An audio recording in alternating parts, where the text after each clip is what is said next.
Good morning, everyone. Welcome to the first CEMDI Summit, the Chicago Emerging Minority Developer Initiative. My name is Graham Grady. I'm a partner at the law firm of Taft, Titinius, and Hollister. We are pleased to welcome over 350 people to this event to hear from leaders in the public, private, and nonprofit sectors about how we can grow the pipeline of minority developers in Chicago. Chicago is at a critical juncture in its history. If everyone could please place themselves on mute, we would greatly appreciate it. Chicago is at a critical juncture in its history. Our city is at a precipice. In order to move forward equitably, fairly, and in an inclusive manner, we must do so together in order to achieve the full potential of the city. We need greater diversity amongst the ranks of developers. To address these challenges, we have two amazing panels and a keynote presentation planned for you today. The first panel, titled Collaboration is Key, will be moderated by Leon Walker. Leon will converse with Maurice Cox, Commissioner of the Department of Planning and Development of the City of Chicago, Michael Davidson, Senior Director of the Chicago Community Trust, Rob Rose, Executive Director of the Cook County Land Bank Authority, Collete Dixon, Executive Director of the Marshall Bennett Institute of Real Estate at Roosevelt University, and Calvin Holmes, President of the Chicago Community Loan Fund. Leon will lead a discussion about the ways in which we can collaborate to build the pipeline of minority developers in Chicago. Our second panel will be moderated by Gwen Hatton Butler. Gwen will engage in a dialogue with Michael Drew, a founding principal of Structured Development, Charlton Hamer, Senior Vice President of the Habitat Affordable Group at the Habitat Company, Sarah Wick, Vice President at Related Midwest, and Denise Lewis, who has recently retired from the Honigman law firm in Detroit, Michigan. These experts will share their experience as practitioners in the field. After that panel, we will hear from Kristin Faust, the Executive Director of IDA, the Illinois Housing Development Authority, who will present the anatomy of an affordable housing deal. I would like to take a moment to introduce my partners in this endeavor, Gwendolyn Hatton Butler and Leon Walker.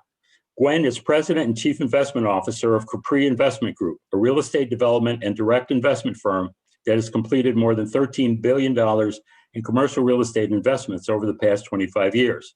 Gwen is also an independent director of Wells Enterprises, Inc. Gwen is an experienced business leader who is well known in Chicago and throughout the U.S. with an outstanding track record in delivering strong results over the course of her 35 plus years in financial services, investment, and real estate industries. Leon Walker is a managing partner of DL3 Realty. DL3 is a full-service real estate development and advisory firm that employs its nationally recognized venture development model to transform historically disinvested communities with high-impact commercial developments and affordable housing projects targeting working families. Over the past 5 years, DL3's projects have generated more than 2,000 jobs, and DL3 is working with America's leading corporations to invest and create 10,000 new jobs in Chicago's neighborhoods by the year 2030. CEMDI has been implemented with the assistance of Lanier Richardson of Chicago Trend. Lanier is a major thought partner in CEMDI and is the CEO of Chicago Trend, which catalyzes, accelerates, and finances strategic retail development to drive neighborhood transformation. Lanier is a trusted community partner, commercial real estate owner, investor, and advisor. Before I turn it over to Ryan Green, please note this event is being recorded, and we ask that all participants to make sure they are on mute during the presentations and discussion. You can submit questions to our panelists using the chat feature. Now I will introduce Ryan Green, the Chief Investment and Administrative Officer of DL3 Realty.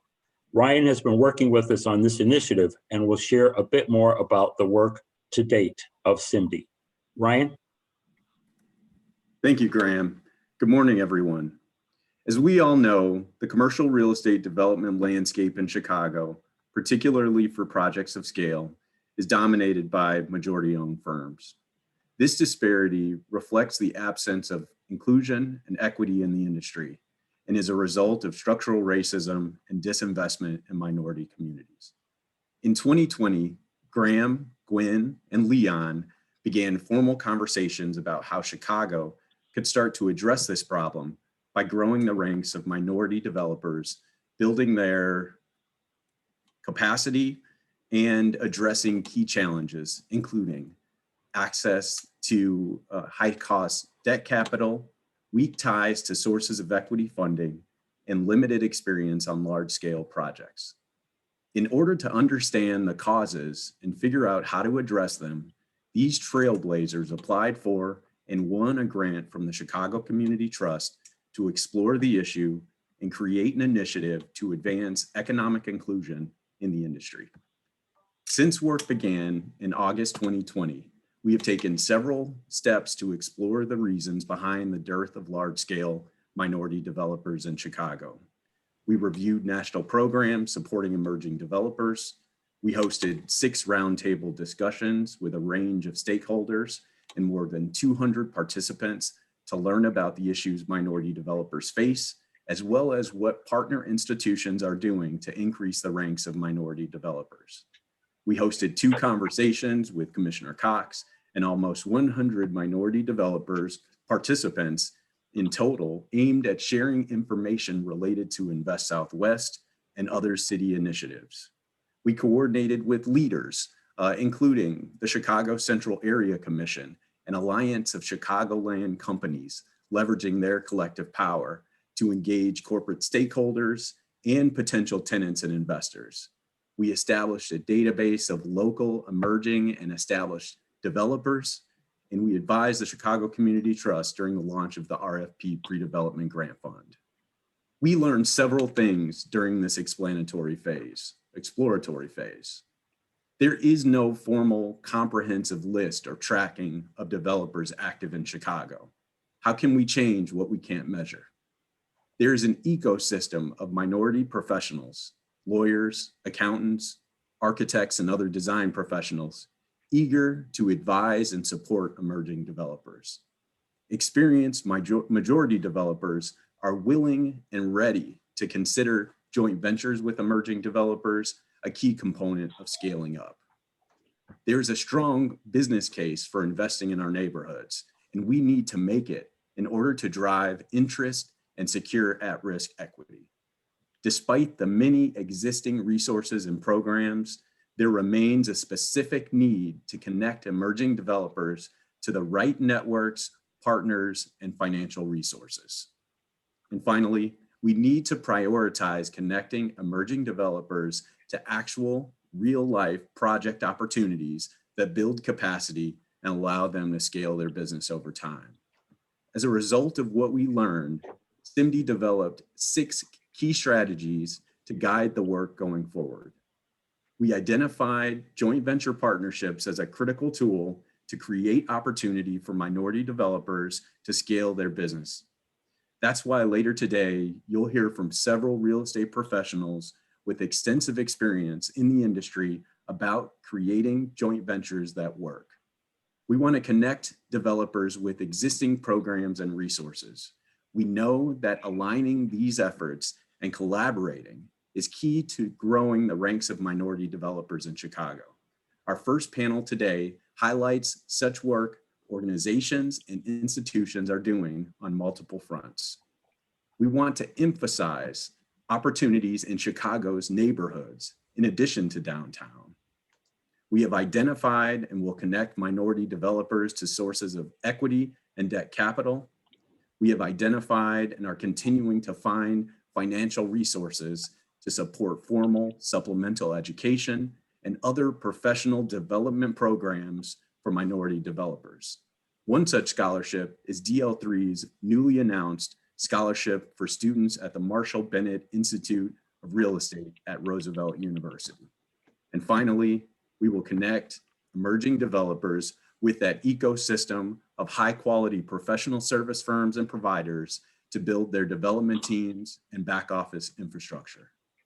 In sum, in order to address this lack of significant inclusion, CEMDI convenes and connects emerging developers to the people, resources, and opportunities necessary for them to build development companies that help shape the future of Chicago.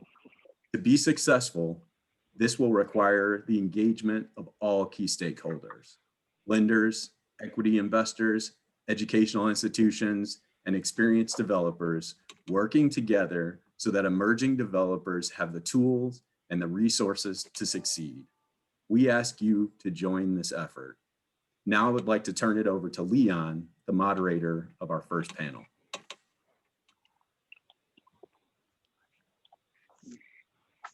Terrific, thank you. And before we get started, Katrina, just want to make a housekeeping note. There may be a few people that are trying to get into the conference through the Eventbrite decks or the links.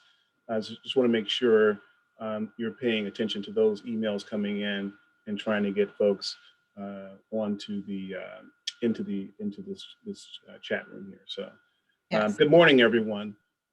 My name is Leon Walker, and so thrilled to be here. Graham Grady, thank you for the wonderful opening. Graham is a partner in the Taft law firm. He also was a former commissioner in the city of Chicago Zoning Administration and Buildings Department. He's on the Chicago Plan Commission. He started Shy Acre, which is a professional organization for Black and Latino real estate professionals to gather and to share. And he's really been a big partner in this effort. So thank you for that opening today. Ryan, great job. Thank you for the overview of the CEMDI activities. I know we're going to put back up the slide for the 6 strategies so we can see that hopefully at the end in a way that matches the 6 points on the Chicago Star. And welcome to our panel. Thank you all for coming here today. The panelists are esteemed and have a lot of experience in the real estate, foundation, charitable sectors, lending sector, investment sector. So I really expect us to have a conversation. Before I get into that conversation, as all of you have been introduced at this point, and the bios are certainly available on the CEMDI website. And I want to allow as much time as possible for us to have this conversation. I just want to lead off with it's so timely that BizNow just released an article yesterday. And that article highlighted, it was the 4th in the series on equity, diversity, and inclusion in commercial real estate. And Collete, I know that you had some remarks in that article that were very poignant, but the net down of the article is that when you take into account not just Black and brown professionals, but you expand it to include Asians and others, that the executive ranks of our leading commercial real estate development firms across the country have less than 7% participation by minorities. It is, not only a cluster of whites who control real estate development, but it is primarily white males. And so that's in our leading commercial real estate development firms. And it's interesting we look at that professional opportunity that's out there and available. And the article goes in and talks about the dearth of the pipeline of qualified candidates, and there's a lot of debate about how do we build that pipeline for professionals. But today we're going to also talk about not just the professional sector and the opportunities in the professional space, but also development firms themselves, and companies that we as the CEMDI organizers and those of us on this panel here want to see more companies themselves engaged in development activity. Developers, more than any other industry, are responsible for how we live, where we work, what our built environment looks like. And not to have participation from the Black and brown communities in a material way is what really sort of sparked the interest around starting this initiative to create more companies in the space. And as we think about companies, it's really 2 things. One, where are the companies in our neighborhoods? And then where are the companies downtown? Where are the companies that are taking on the larger sort of complex projects that we see represented by cranes in the sky, but we're also those entrepreneurs in our neighborhoods that are taking risks and creating the new future of their own communities. So with that sort of intro around this topic, I think I'll go to you, Commissioner Cox, first, and just tell us what how you when you're new to Chicago, you have a rich history as a mayor, as the head of a planning department, as a professor. I mean, you have seen how large development works, how large developers and companies work. But you came to Chicago. What did you notice here? What sort of observations did you have about our capacity from the Black and Brown community to be engaged in real estate development? Well, thank you, Leon, and thank you, Graham and Gwendolyn and Ryan, for hosting this important summit. I think everyone should mark it in their calendar because this is a watershed day that is going to hopefully change the trajectory of equitable development in Black and Brown communities. And so my first observation is I toured all 50 wards, literally every square mile of the city. And I was taken aback by the disparity in economic development opportunity from the north to the west to the south side. So I saw a robust private sector development anchoring growth in the north side. And then I would go to the south and west side. I would see the exact same assets, beautiful residential streets, historic buildings, land that was available, but I saw very little private sector activity. And so something was grossly wrong here. It seemed that the city in its funding for development had written off about 2/3 of its landmass. And interestingly, those areas that had been written off were losing population. They were losing Black and Brown folks because their environment was not being perceived as worthy of private development. And the mayor said, this has got to change. If Chicago is going to grow again and prosper, we're going to have to unleash more than 1/3 of our landmass for development. And by the way, that development is going to have to be equitable because it's going to have to serve the people who stayed in the west side and the south side. So you start from there. How do you stem the population loss on the south side and the west side? How do you grow these communities equitably? And how do you attract investors who are not coming because they pity these communities, because they think that they are deserving and have extraordinary assets and extraordinary talent? So, lived experience matters when you're working in Black and Brown communities. You come in with a very different approach when you are working with diverse communities. And so my job, as directed by the mayor, was to create the opportunity so that the talent can come rushing in that will support a new generation of equitable development. And I'll stop there. No, I think that is, and we're already getting some hand claps in the chat. I think that was really, right on point. And Michael, I'll turn to you next, because what Commissioner Cox is describing is really a business case for making the investments, in the Black and Brown communities. And the mayor sort of identifying that if Chicago is going to be sustainable and powerful going forward in the future, we can't ignore 2/3 of the city. And maybe the best, and we can't rely on others, to come from other communities into these neighborhoods. I mean, that's fine.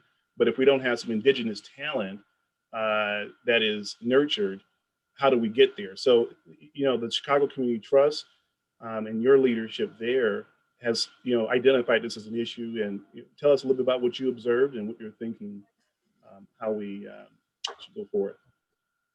Yeah, thanks, Leon, and echoing what the commissioner said, just thank you to you and Gwen and Graham for being so creative with CEMDI. This is exactly, I feel like, what was needed when I was working with a team at the Chicago Community Trust to design our neighborhood investment strategy. So just 10 seconds on background for the folks listening in. I lead the Trust Neighborhood Investment Strategy. That's one of the strategies at the Chicago Community Trust. The Chicago Community Trust is the region's community foundations. We're one of the oldest and largest community foundations in the country. We have about $3.5 billion in assets, and most of the money goes out the door through grants. The majority of those grants go to nonprofits. And so our overall strategy is about closing the racial and wealth gap, racial and ethnic wealth gap. And, you know, that's a lot of stuff.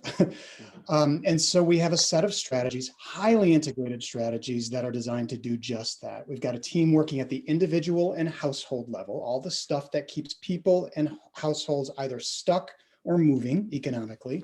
We've got a team that's working at the resident level. So is my voice being heard in my neighborhood? Is my voice being heard in my city? How am I participating in my democracy? What is the media saying about me? So that's very much at the resident level. So very grassrootsy. Well, I think we all know that both residents and households and individuals exist within the context of a place. They exist within the context of a neighborhood. And that neighborhood, that place, and the conditions of that place have a profound impact on that household, that individual, and those residents. So when we were designing the neighborhood investment strategy, real estate development became, it immediately emerged as one of the priorities of the strategy. And it became very clear to us, and I'm also an urban planner by background, so real estate development isn't new to me. I'm not a developer, but I understand how all the pieces need to fit together in order for development to happen. So we knew that real estate development needed to be a part of the neighborhood investment strategy, and yet there's not a lot of philanthropic support for real estate development. There's not a lot of philanthropic support for pre-development dollars, and we can talk about the pre-development fund at some point in the discussion. And so I'll end there by saying we wanted and knew that real estate development had to be an anchor of the trust's neighborhood investment strategy. And in order for us to do real estate development, we knew we needed to move beyond the nonprofit civic echo chambers, philanthropic echo chambers. We needed to build relationships with private capital, whether that's equity investors, whether it's large corporations, whether it's, you know, it's private capital is lots of things. So you'll see in the neighborhood investment work, pathways for private sector engagement all over it. And I think CEMDI is a really creative pathway. Yes, we made a grant. The grant went to Chicago Trend. We're a trusted partner with a lot of private sector expertise, but they're the fiscal sponsor to CEMDI. CEMDI is the trust's pathway to the private sector. And in this case, the private sector is for-profit real estate developers. Michael, I mean, I think what you're saying is so important as you're talking about how we have to break down silos, how we have to collaborate. And that is actually what this panel is about, is how do we collaborate across government, charitable and foundation institutions, and the private sector, because together we can sort of tackle this larger deficit and problem that we have observed. Calvin, if I can come to you next, because you have been in this trenches of this work for over 20 years, and your work at Chicago Community Loan Fund is notable, and I think that you have been face to face, or on the firing line, if you will, of seeing what are the challenges in the communities that we're talking about, the Black and brown communities on the South and West Side, and how they what have you observed as the challenges that need to be addressed from a financial and lender perspective, but just overall as well? Leon, great question. Let me just first thank you for your leadership, and Graham and the entire CEMDI team. I can't tell you how much our organization, the Chicago Community Loan Fund, appreciates the creation of CEMDI.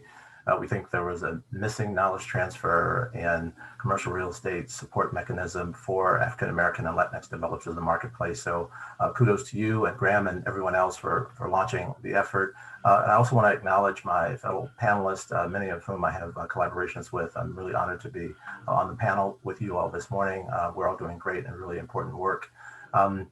Let me just say, Leanne, if I could, just a few things about the Chicago Community Loan Fund, because there are a number of folks who've joined the call today that are probably not familiar with us. And because we're such an essential resource to community development in Black and brown neighborhoods around the region, I just want to make sure folks know that we are a resource. We are here for you. We are eager to work with you. And we are all in shared mission together in stabilizing and activating our neighborhood. So just really quickly, we're a community development financial institution. We've been around for 30 years. We are really proud that we help create communities where people thrive by supporting 4 of the most essential pillars to having a stable and healthy neighborhood. We work with for-profit and nonprofit developers in the multifamily and small residential space. We support financing and technical assistance for community facilities of all stripes. We have a major new initiative called Activate Retail, where we're trying to bring jobs, higher quality community businesses, and create local wealth by helping reactivate long underinvested retail quarters. Look at Leanne, and we've supported a number of his major projects, Inglewood Square, the Jewel Osco, and Woodlawn. People wouldn't know it, but the shopping center at 51st and Cottage Grove, as well as the shopping center at 47th and Lake Park. We are serious about helping re-energize our business corridor so that all of us have the quality of life that we so deserve. I'm a South Side resident. I live in South Shore. I'm looking forward to Invest Southwest Commissioner Cox reactivating the corridor on 71st Street so that I can walk down the street and enjoy my dinner instead of having to take my bike to Hyde Park. We also support social enterprises as a legacy initiative to create jobs at the local level, often specifically focused on local hiring and energy efficiency. We do that with lots of technical assistance, project readiness workshops, and we have a Chicagoland Opportunity Zones Consortium where we're trying to work with community developers and sponsors so that they can connect up with capital from all over the country. And looking at Michael Davidson shaking his head, the Chicago Community Trust was also a major sponsor behind that consortium, and I'll talk about that in a minute. So Leon, as we look at developers of color, one of the things that we try to do at the Chicago Community Loan Fund is to understand their fundamental intellectual capacity, the principal, other principals in the firm, and the teams that they have arrayed around them. And if we feel that they have the know-how, then we try to figure out how to make sure that we structure our loans in such a way that it advances their project. One of the biggest deficits that we see happens at the underwriting table. We do a personal financial statement analysis, and guess what we find out? And this is no surprise to any of you on this call, because of all of the reasons that our presenters have so far described. Ryan did an eloquent job of that. Many of our developers do not come from households where they've been able to accumulate any wealth. And we know that there are a number of reasons. We could go back as far as 1619, when European migrants to the US were given land grants from the King and Queen of England, right? And that gave them a huge advantage in asset control, which carried on for decades. But more recently, we've got redlining, we've got financial discrimination in the financial sectors, we've got lack of financial literacy and financial education that has really held our people back. So we've got developers who are in the commercial real estate game that don't have the balance sheet. And so when they're going through financial institutions, that's one of the first demerits they receive, because there is a qualitative evaluation to having the right net worth, right? And many of us are already disadvantaged out of the starting block. So that's a big one. I think Ryan or Graham or yourself touched on it. The other criterion that our community typically doesn't score as well is track record. They're smart, they're talented, they're well-trained. Maybe they've done a relatively successful project, but it was relatively small. Now they're trying to step into the bigger leagues, and they don't have a track record of affecting projects at that scale. So that can really hold them back. And then we've got other situations where the team that was assembled doesn't have the level of subject matter expertise as you would expect for more sophisticated projects. So they may have chosen a general contractor that doesn't come to the table with the right capacity. They may have an architect that is designing a facility or a property that's outside of the specialty that they're proposing to develop. So those are just 3 examples of the kinds of challenges that many developers of color bring to the table when they're seeking financing. And I know that our working together and CEMDI will help plug some of those gaps and shore up the opportunities for our African American and Latinx sponsors and developers. And Calvin, first of all, we don't, often get the time to connect the historical context of this conversation, but there is a historical context. Absolutely. But I think really what happens is that, it's cash, it's relationships, and it's know-how, right? And, so those, we often talk about, do they have the money? Do they have the proper relationships, with professional services, with the community, with the political infrastructure and so forth, and then the know-how. And I think you're highlighting those. And Collete, I want you to sort of clean up for us at the end of the batting order. But Rob, I'm going to go to you right now, because in terms of that, cash, relationships and know-how, that often are the three main challenges that in general we're faced with in terms of lifting up emerging developers. But you've been working with emerging developers. You've been lifting them up. I mean, what have you seen from, I understand it's over 100, maybe as many as 200, that you have worked with directly to provide opportunities and to scale their businesses. Right. So it's more like 600. Oh my! And, right. And I'm gonna push and challenge a little bit of some of the underlying assumptions. What I'm seeing with the developers that we're working with is not a lack of knowledge, not necessarily lack of money. They could use better money or lower cost money, but the money's there. What they really lack is the opportunity. Here in Chicago, real estate is an inside game.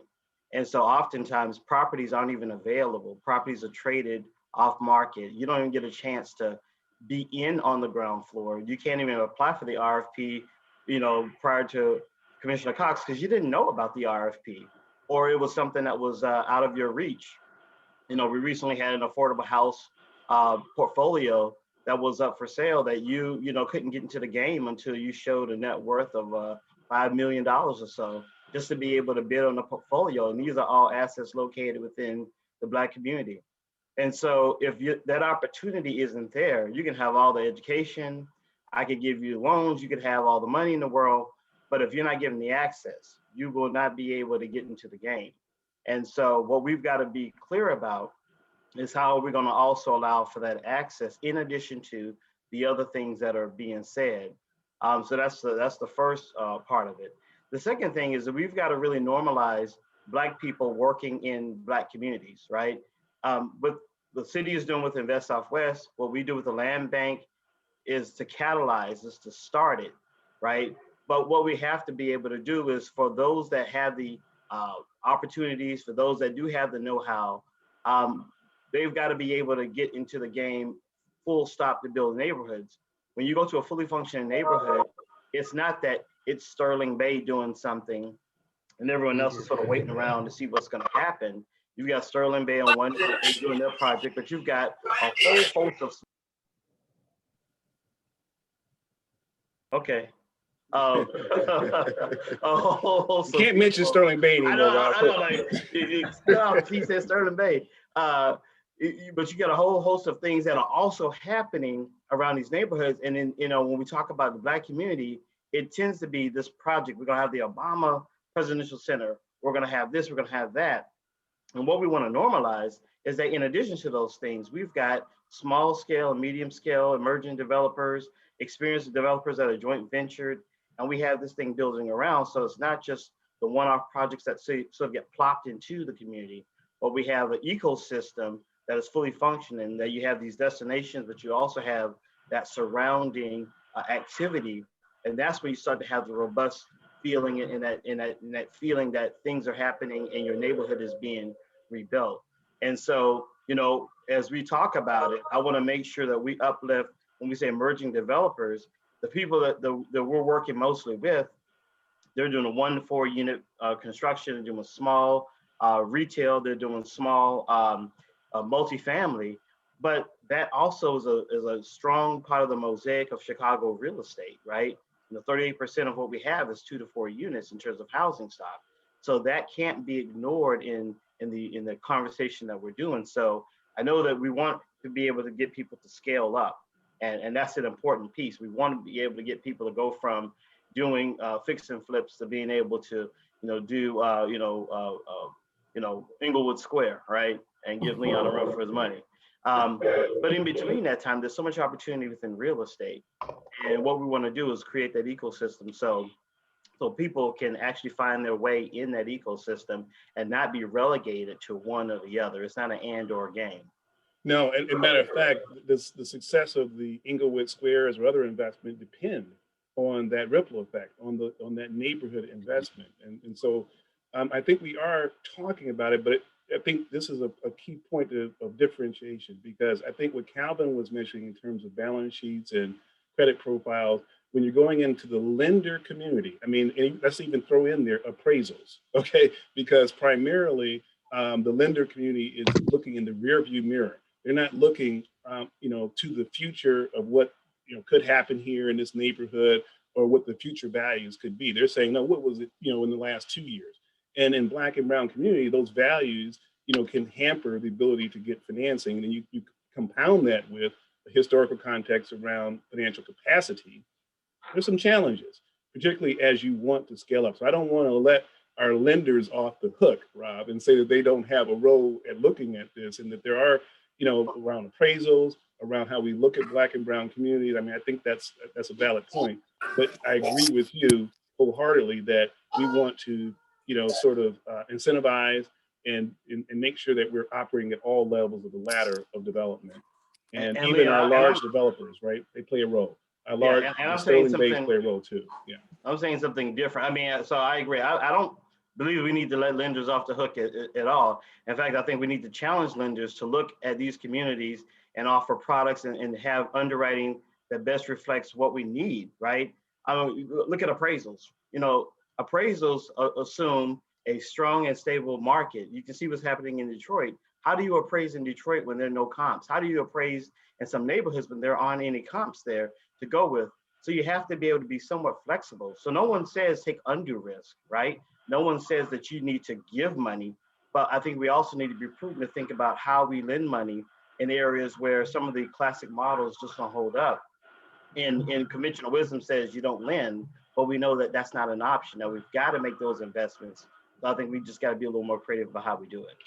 I'm with And I think what you're saying is there's an intentionality, that needs to happen. So Collete, you got to clean this up for us all. And I wanted you to, because you really span not only the private investment equity space at PGIM and others, but also now the educational space, and being a woman of color in this space. I mean, you span so much. So I think the conversation that has evolved here is we're trying to understand what have you observed as some of the challenges or pitfalls in the business, not only on the professional services side to coming up that ladder to be have a leadership role at the largest companies that do this work, but also, as Rob is talking about, how do we, what are you seeing on the ground as you are taking in students now into the Roosevelt University program at Marshall Bennett Institute?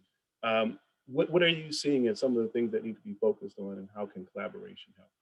Well, thanks so much, Leon. That's a lot to step into. Let's see if I can just kind of like tease my way through it and come out with something that's meaningful to folks, right? Yeah.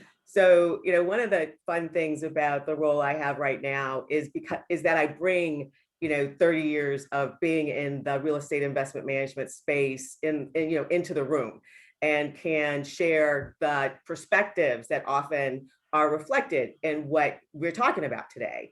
There's an incredible amount of capital in this industry, global capital in this industry. It has almost universally been narrowly tracked to majority firms and to, as we've said, predominantly white males who basically controlled this industry since its inception. And that perception that there is less risk there than there is from Black and brown parties who may be doing somewhat smaller scale things and are maybe not quite as deeply capitalized from family wealth has always been the hurdle, no matter where you are.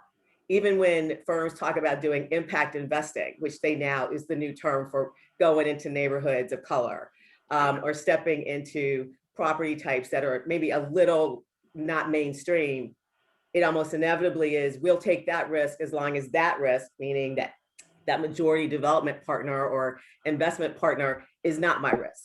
So those sort of mindsets have really been, just an additional complication to moving the needle on this. So if you take that perspective and you know what those hurdles are, and we look at them being manifested every single day when we talk about moving into developing and redeveloping communities of color, or bringing in just diverse talent into the industry, no matter where they're going to do it, right? I don't know that I'm kind of ambivalent on that. You can go do it in neighborhoods of color. You can be a person of color in this space. It all moves the needle and all changes the dynamic. It's like, so what do we need to help them do? What can we do? So moving into the education side, I go, we do need to kind of bolster at least the knowledge base, the awareness of the opportunity. I mean, it's great that Rob has engaged with 600 folks, and we found a whole bunch of other people through Shy Acre in Chicago in particular in this industry who could position themselves to be a part of all of this. There are so many people who could be a part of this who don't even know to be a part of this. So we've got a number of little building blocks here that we can play with and we can actually use to enhance the outcome. But educationally, it's like, what can we bring in the room to help our minority developers, understand the importance of building that balance sheet? Where do they get that balance sheet from? What knowledge do they need in order to effectively underwrite deals and go toe to toe with that appraiser who's looking, a year back in a neighborhood that's actually made huge strides forward? How do we bolster that while Michael and Calvin and Rob help them find capital, and Maurice Cox and the city help find opportunities? So I think educationally, we do have tools that we can use to help bring a stronger platform for all of these developers into the communities so that they know where to find these RFPs, know who they need to engage with, know the steps and processes that are important to be successful. And I like being in the role where I can actually help talk to folks about that and go, there is some baseline knowledge. This is not rocket science though. I mean, you have to honestly say what we do, as much as we love what we do, it is not rocket science. It takes commitment, it takes intention, it takes knowledge, but it is not like I'm going to the moon. So it's helping folks see it's accessible. And here's where we can help you fill in your gaps. Here's where we can partner you with other people. I like saying in the role that I have now at the Institute that I could be a little bit of a bridge. I can play both sides by engaging with potential talent, helping to support that development, bridging them over to relationships with folks like you, Leon, having my students come and intern for you because they want to be a developer in the community. And fortunately at Roosevelt, because we're a city college, the students who come through our program want to be in Chicago. They want to do business in Chicago, and they are predominantly people of color. So it's not like there's a lack of interest. It's not like there's a lack of talent, but each one of us has a role that we can play to help fill in the missing pieces and put them on par, to go toe to toe when they're out competing on these RFPs, to have the capability and the resources to be successful. And your scholarship supporting our graduate certificate in real estate development will help us get some of those folks in the door and help build that knowledge that hopefully we can send them back out better prepared to take and engage in the opportunities that are being created for them. Well, you took that curveball and all the thing and you hit it very well. I think that, if I can transition our conversation, because I hear what you're saying, intentionality, right? And I think we need, to recognize that I think the industry has become as insular as it is because it's mostly a mentor-mentee. You learn this business by working with others who teach you the craft, so to speak. There is really, no development school other than, some efforts at Roosevelt and, other schools, but really it's not like, training to be a doctor, lawyer, some of the traditional professions. It really requires experience in seeing deal structures and seeing, those kinds of things. So I think that, the education piece is important. mentorship and the intentionality that I hear you talking about. So Commissioner Cox, if I can come back around, I mean, you let us off. You gave a, sort of a great sort of, your background, your history, your experience, not only across this country, but internationally, I think brings a lot to the table. And just your, work, in at the city scale, so, is important. But this intentionality around joint ventures and the need for partnership, how have you seen that sort of play out, particularly in the West Southwest or other, conversations you may be having? Yeah, no, this conversation has been rich. I think I would have loved to taken this panel all morning. I'm going to use the Invest Southwest opportunity sites, the first round that were issued by the city, as a bit of a snapshot of our readiness. What did it look like? And particularly around this question of relationships that was brought up. Out of the 12 respondents the city received for the first 3 RFP, one in Austin, one in Inglewood, and one in Auburn Gresham, 9 of the 12 respondents were joint venture enterprises with a minority-led developer who partnered with the majority that increased their bandwidth, increased their balance sheet, and gave the Invest Southwest the assurance that not only these folks had the cultural sensitivity to be in those communities and to dialogue with our community, but they also, could go to the lenders and they could claim that they have this track record. And so those partnerships, I don't know how they found each other, whether they were pre-existing relationships, but I know we don't have enough meeting places for those folks to find each other. So I think that's important. And once they find each other, it's really important that the city prepares our community for equitable development. And so we created, largely because of the pandemic, these monthly appointments, roundtables, neighborhood roundtables, where we actually would take the community stakeholders through the ABCs of RFPs.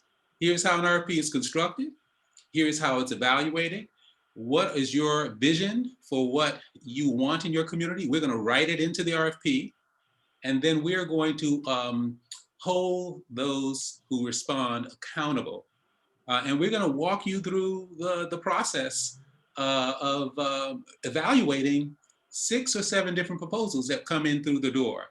And so last night, we had an Invest Southwest meet the developer teams in North Lawndale. There were 200 residents who were in that meeting, 2-hour meeting, and they stayed to the end to hear these different developers present their vision. And so my attitude is we have to ready our community to think of this development as a good thing. We have to expose them. So they're not taking a certificate program, but I guarantee you these folks who just went through this 12-month of looking and frequenting these sessions know a lot more about the nature of development and what inclusive development looks like than they did 12 months ago. So it's really important that the city not only create the opportunity and then resource it appropriately, but we ready the Black and Brown communities to embrace that their communities can grow again, and they can grow inclusively, and they can grow at the highest quality. So it's really important. It feels like it takes a village. This is the part that we can do. Philanthropy has stepped in and is leveling the playing field by making resources. Mike can tell you that pre-development fund is already being tapped into, and we are seeing those who now say, okay, the price for admission, I now can meet that price of admission. And then of course, CEMDI, which is creating, and programs like this are creating the pipeline that is sorely needed, because the city will be releasing RFPs every 3 months, as long as I'm in this position. And so we need a deep bench. And we need a bench that not only can respond to the $25 million deal, but we need a bench that can respond to the $1 million deal or the $1 to $10 million deal, which is a place to suggest that we have a point of entry for wherever those who are emerging are at, and they can build their capacity over time.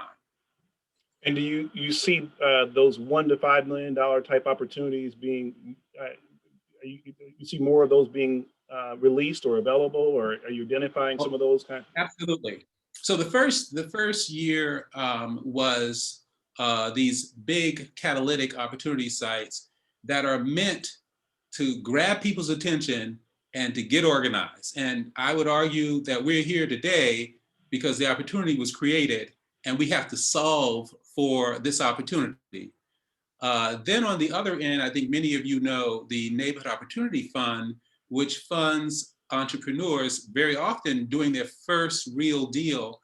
And we will contribute $250,000 maximum. And we awarded 60 small business entrepreneurs that are renovating single buildings. That's why I perked up when Calvin talked about their commercial corridor program. So are doing that finer grain work that Rob is also engendering in his portfolio. But then there's that sector in the middle, that $1 to $10 million deal. I believe, and it could be adaptive reuse, it could be rehab, it could be new construction. I think that that is where the next great opportunity for Invest Southwest lies. And so we are in the process now of really figuring out how do we resource that $1 to $10 million deal. And I think that the members of CEMDI, it's going to unleash opportunities that these larger catalytic projects of the first year of Invest Southwest might have been out of their reach. So that I do believe that I think that's the missing middle development deal that will fuel a continual revitalization of the South Side and the West Side. That's strong, yeah. Michael, if I can come back to you, I think the commissioner mentioned a few times the pre-development fund. And I just want to make sure we give an opportunity for you to talk a little bit about, how you arrived at that vehicle, that opportunity, and what's been the response to it so far, and just any general sort of observations you have in the early going. It's been open, what, 60 maybe days now, or? Yeah, it's been, we launched mid-September. September, so it's longer. Yeah, mid-September. This is so exciting because there's just, we don't have a lot of time, so I'm going to try to spit a bunch of stuff out, and I hope some of it lands and is useful. Honestly, most of the projects that we're seeing in the pre-development fund, and these are for-profit community developers and not-for-profit community developers. Most of those projects are sizable. These are not $1 and $2 million projects. A few of them are, but most of them are 10, 15, 20, 30, $40 million. Wow. And they're still kind of making it through our evaluation process, and they kind of come out of that process still looking good. So there's that. A lot of them are coming to us with sites and buildings that came out of the Cook County Land Bank. So there's a Rob Rose connection. A lot of them are being in conversations with or have secured preliminary lending approval from Calvin at the Chicago Community Loan Fund. We are coordinating the pre-development fund with the work that the commissioner is leading with Invest Southwest. So a lot of them are coming to us with a capital stack that includes a neighborhood opportunity fund grant, or they've thrown their hat in the ring for on one of the Invest Southwest bids, and we're trying to coordinate with the commissioner's staff we don't want to say yes to some of these projects unless they are awarded the bid. So the whole point of that is this ecosystem is beginning to work. This is not the trust doing something in a silo. So the pre-development fund, when we launched the neighborhood investment strategy, like I said earlier, it became very clear that we need bricks and mortar. We need brick and mortar projects, because brick and mortar project that's a way that you build markets. That's the way that you can bring in private capital. And so we had to figure out a way to do that. The trust has supported for a long time all of the planning activities that have to happen before the brick and mortar project even becomes a concept. You need community plans, community engagement. You need the community-based organizations to be resourced to even quarterback these kinds of deals. And so we had been playing in that space for a long time, and now we've doubled down on that, and we're doing even more of it. But we want to seal the deal with the actual project, the brick and mortar project, the thing that needs to get built at the corner of X and Y, that is the result of years and years of blood, sweat, and tears. And not a lot of foundations support pre-development. And we thought, why? So let's create a fund and let's brand it the pre-development fund. Again, Collete, not rocket science. And it is just what a hit it has been. And we made it available to for-profit developers as well as not-for-profit developers. Now, our for-profit developer friends, they need to find a nonprofit fiscal sponsor to secure the dollars because the money has to go to a nonprofit. But that's a good thing because we don't want for-profit developers even Black and brown for-profit developers going into communities and developing sort of what they want. They too need to develop relationships, important relationships with community stakeholders. So requiring the for-profits to connect with a nonprofit fiscal sponsor, I think, is a smart and I think it's amazing. And one of the questions that I have is how developed do the plans need to be? It's a $100,000 cap, right? Yeah. How developed the plans need to be to access this capital? Because, you know, if you're doing a $10 million project, you could easily spend $500,000 in pre-development before you get to the closing table. So $100,000 is great. I mean, you know, but can they access that capital at the very inception of the project? No. Or do they need to bring you, you know, something more developed? They can't, Leon. And we had a long conversation about, we know that $100,000 is not a lot of money on a $40 million project, but we also know enough just about pre-development that you can, with $100,000, those smart developers can use that money to get them to the next level. So it has to be beyond conceptual.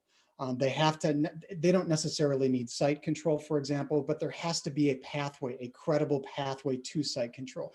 They don't need the capital stack, or they wouldn't really be coming to pre-development, but they do need a plan for a capital stack. And they need to verify that that plan is actually underway, because we're going to pick up the phone and call Calvin or his team. We're going to talk with Rob and say, is this building actually real? Are you working with this developer? So it can't be conceptual, but absolutely not fully baked. It's somewhere in between. And there's some art and some science there with that. Right. And I want to come back to you, Calvin and Rob, real quick. But before I do that, Maurice, there's been a few questions in the chat that have asked, you know, how do the professional services, you know, support this process, you know, of developers, realizing their dreams and their visions. And I know that you have a really sort of well thought out paradigm around design excellence. And that brings in all of the professional services that are needed. Can you just talk a little bit maybe about, you know, how professional services can support developers and what you're seeing in the quality of the responses so far? Sure. So the developers are a key, component of this, because they hire everybody else. So they hire the Black contractor, they hire the Black engineer, they hire the Latino architect, they hire the appraiser, all of these services come together if you have leadership at the top who are committed to diversity, not because it's some percentage that they have to hit, it's because of who they are and the networks that they have exposure to. So one of the beautiful things is to see these teams come forward that are a mosaic of professional services of people of color, because the people who are at the top value and have those networks. So for us, one of the things I want to make sure is the communities that we're talking about are beautiful, undisputed in their beauty. So when you bring your development, it had better be able to reflect the beauty of those communities. So, you've got to come with an aspiration to honor those communities with your very best results. And so design matters. What it looks like matters. We want to amplify those assets and communicate to those in the community, yes, your community is worthy of excellence, and you should accept nothing less. And so trying to, the communities already know this. Often people who are coming from the outside, they don't have that embodied knowledge. And our job, again, is to hold them accountable. And I would say, so establishing a bar has been really, really important. And the beautiful thing that I've seen over these first rounds is people are getting it. And the community gets it, the developers are responding. And I think that the product that they produce has that much more of a chance to be resilient and still be celebrated 50 years from now. That's what we're trying to do. Yeah. Well, I'm going to go bounce around a little bit. We have 10 minutes left. Rob, just picking up on what the commissioner said about, the quality of the results that people are putting in. I've, you have an active social media presence. You guys are doing a great job at the land bank.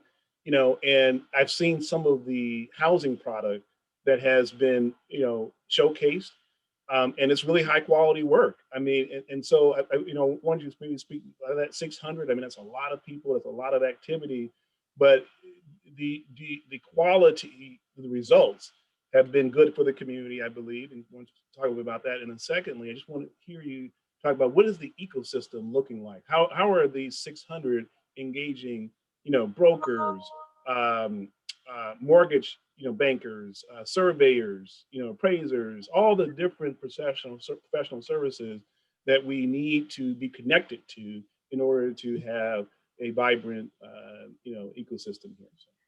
Sure. Yeah. So the quality. So I believe in the carrot approach versus the stick approach on how we get there. So, part of it is that our asset managers inspect each of the rehabs, we grade it, and part of you getting a second or third property through the land bank is how well you've done in that first one or in your previous one.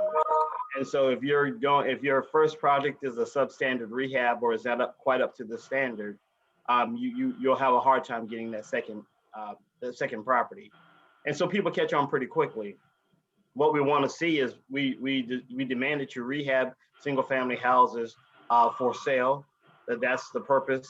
And that intentionality around that and some of the incentives that we have built into the process also ensure that we get 85% of our houses are sold for home ownership. Is that me on my end? I don't think you're fine. Yeah. Okay, I just hear something humming. Okay, so a big part of this is really just setting an expectation for for the standard, and then being consistent in how you make decisions and who you work with. So this is the initial screen. This is being consistent throughout the process. This has been following up to make sure that on the back end for the second and third opportunity that we are reinforcing that standard, and that's worked. So I don't have to come in so much punitively. It's really setting forth a vision and people rising to that vision, and that's happened tremendously. And then celebrating those successes and making sure that people see, what our expectations are. But Rob, I think you also have created like a MBE database that's helpful for finding, all the contractors and the various sort of professional services. I just want to make sure people are aware of that, and how can we get access to it? Yeah, so we actually, this is actually coming out of your project, where we wanted to make sure that as you were working in Woodlawn, that we wanted to make sure that there were opportunities for people that worked in the area to know that there was a job.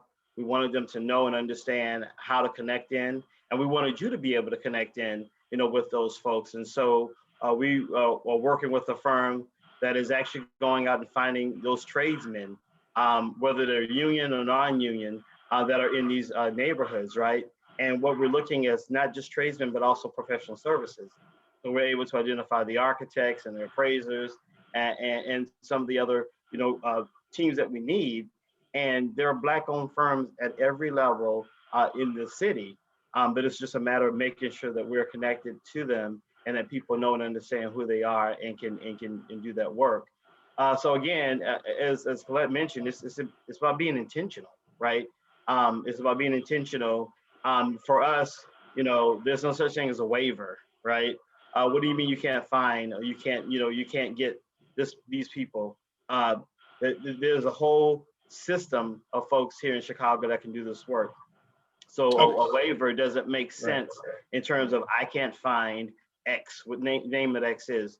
It exists in Chicago, and you can find more than one firm that can do it. And so, part of it is just, us holding folks accountable, right, to it, not accepting the excuses. And if there really is a gap, then working to figure out how we can overcome that barrier so that as we move forward, we don't have to deal with that on an ongoing basis. Okay. And if if I could just make a plug, just a quick plug, that this challenge of where are the Black professional services, we saw that coming, and we asked the Chicago Architecture Center to do a juried process of find us the minority and women-owned design firms that should be doing this work. And we put together a pre-qualified list of 32 design partnerships, some of the best talent that Chicago has. It's the most diverse pre-qualified list I've ever seen, with majority women-owned firms and minority-owned firms, so that any developer that wants to develop on the South and West Side, they can go to that list and choose liberally amongst a group of folks that have, in many ways, been held up and been given a kind of seal of approval. So really, there's no excuse for not finding that talent. And we really need those ready lists in all of the range of services that we are talking about here today.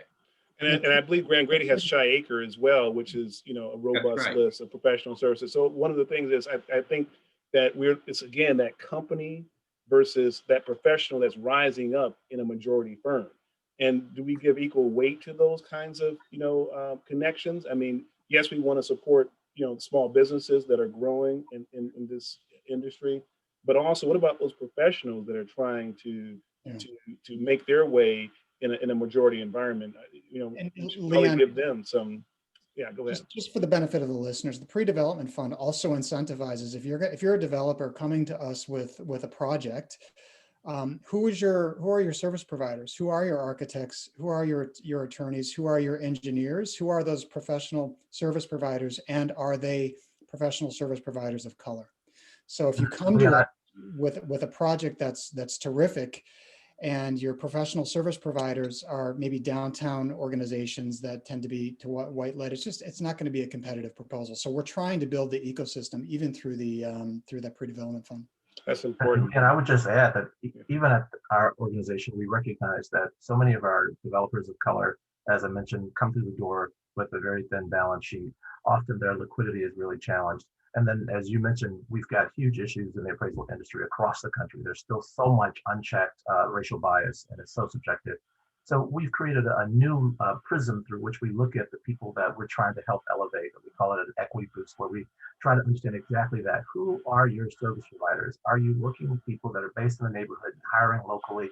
Are they folks who are turning that dollar over in the neighborhood so we can have that regenerative economic effect going on at the local level?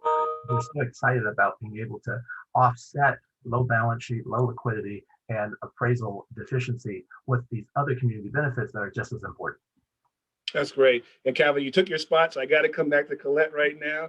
And if we have a few minutes, I want to do a round robin as well. But Collete, just thinking about the given your position in the JVs, what have you seen in terms of the appetite for majority developers to lean into this process, and to lean into, clearly, yes, there's what we're hearing is a ladder, Rob has got, 600, potential entrepreneurs who could go even further up the ladder. We know there's a need for neighborhood development, but how are our largest firms? I mean, I know that, they Sterling Bay related and others have committed to some things, but, from your perspective and talking about impact investing and all those things, is it real? Is it headlines or is it real? I guess is the question. I'm hoping it becomes headlines. I hope it's sticky.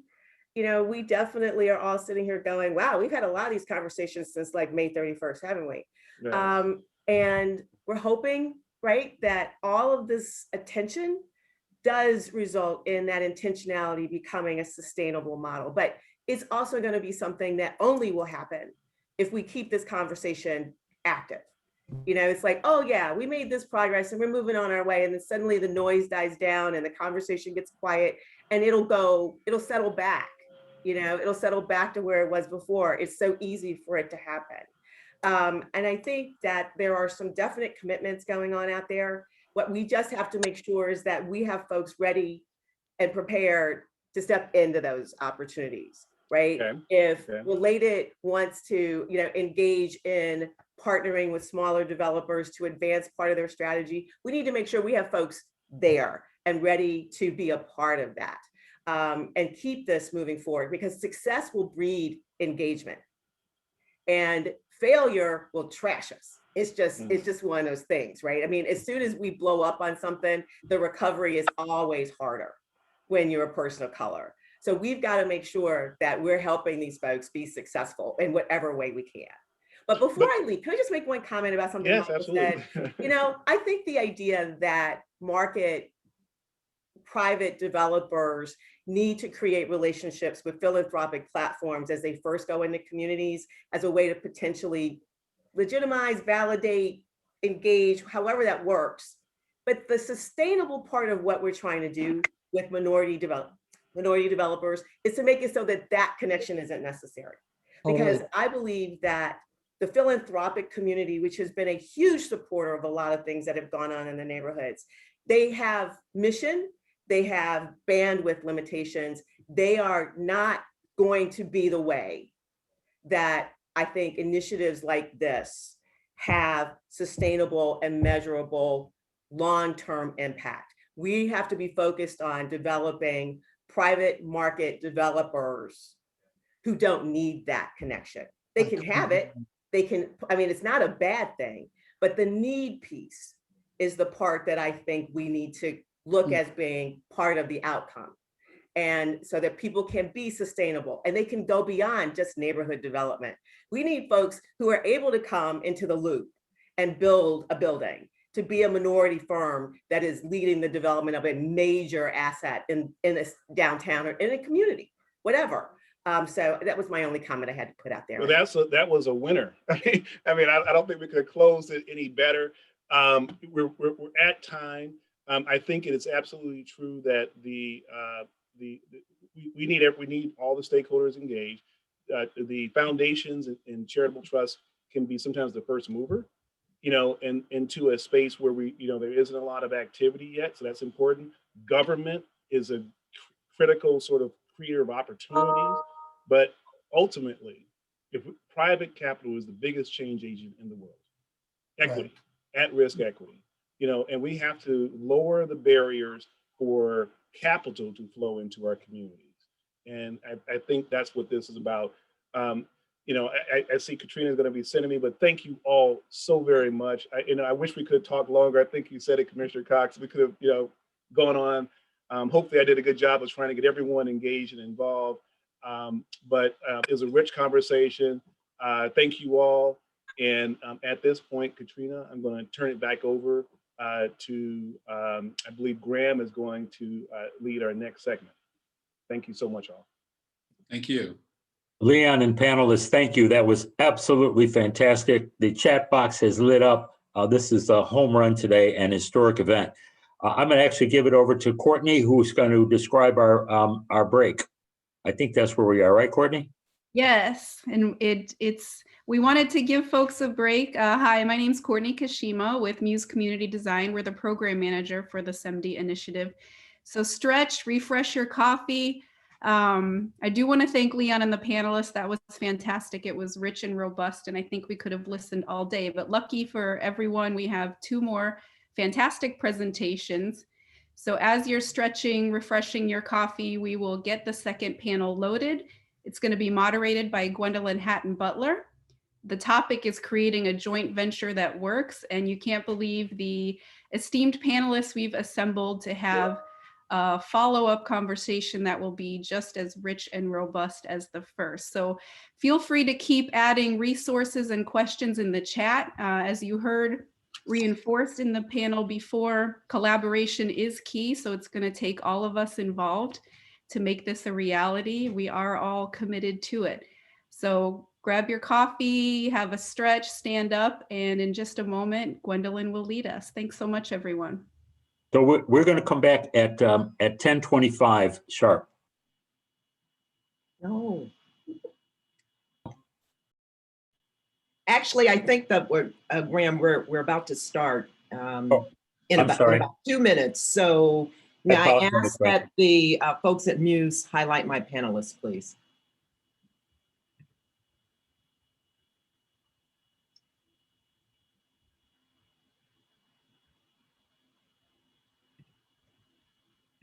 I'm missing Charlton and Mike.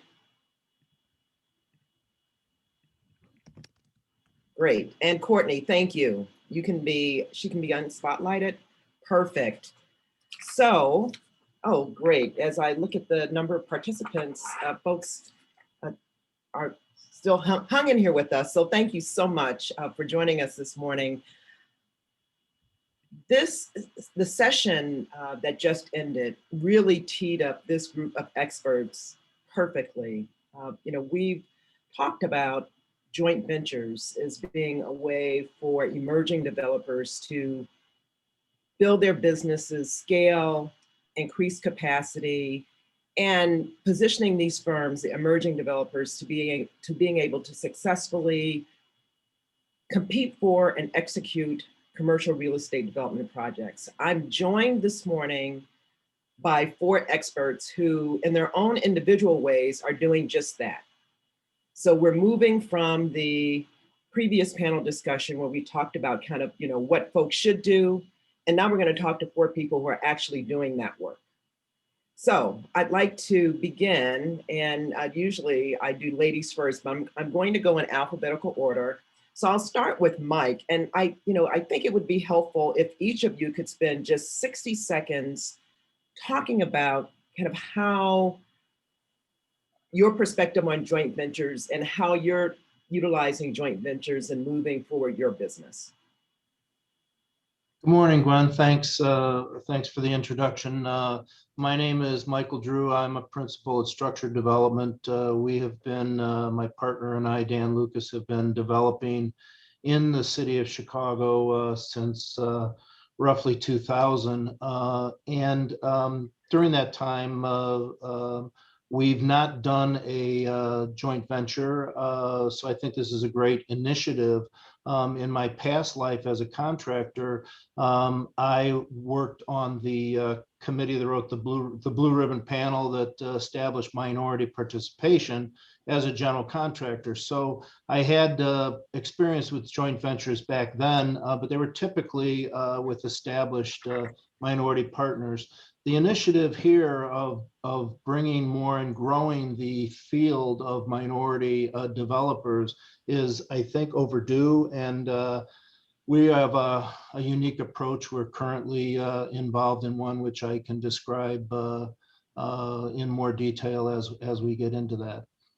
Terrific, Mike. We look forward to hearing about that newly established program. Charlton, you've been on all sides of the joint venture table. Can you just give us a few minutes on your perspectives on joint venture and talk a little bit about your experience? Yeah, absolutely. And Gwen, good morning, and Denise and Sarah and Mike. Sarah, looks like you're at the office at the building, so we work in the same place. So absolutely. I've been on both sides. I really enjoyed the panel, the previous panel, and some of the things that they talked about in regards to opportunity, issues of growth and having a robust balance sheet, partnerships, relationships. I am now with the Habitat company, and I'm assuming, and I won't go into it because I could be very long-winded about the company. Itself is my majority-owned company here in the city of Chicago, has a presence in other parts of the country, vertically integrated, both development and property management, high-end luxury to affordable. I'm the senior vice president of Habitat's affordable group.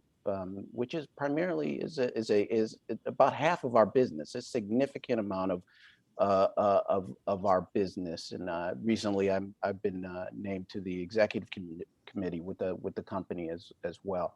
So I'm back in the corporate sector. Previously, I spent a number of years as a development consultant on the East Coast between Fairfield County and New York. And some of the things that were discussed with the previous panel is, the issue of opportunity.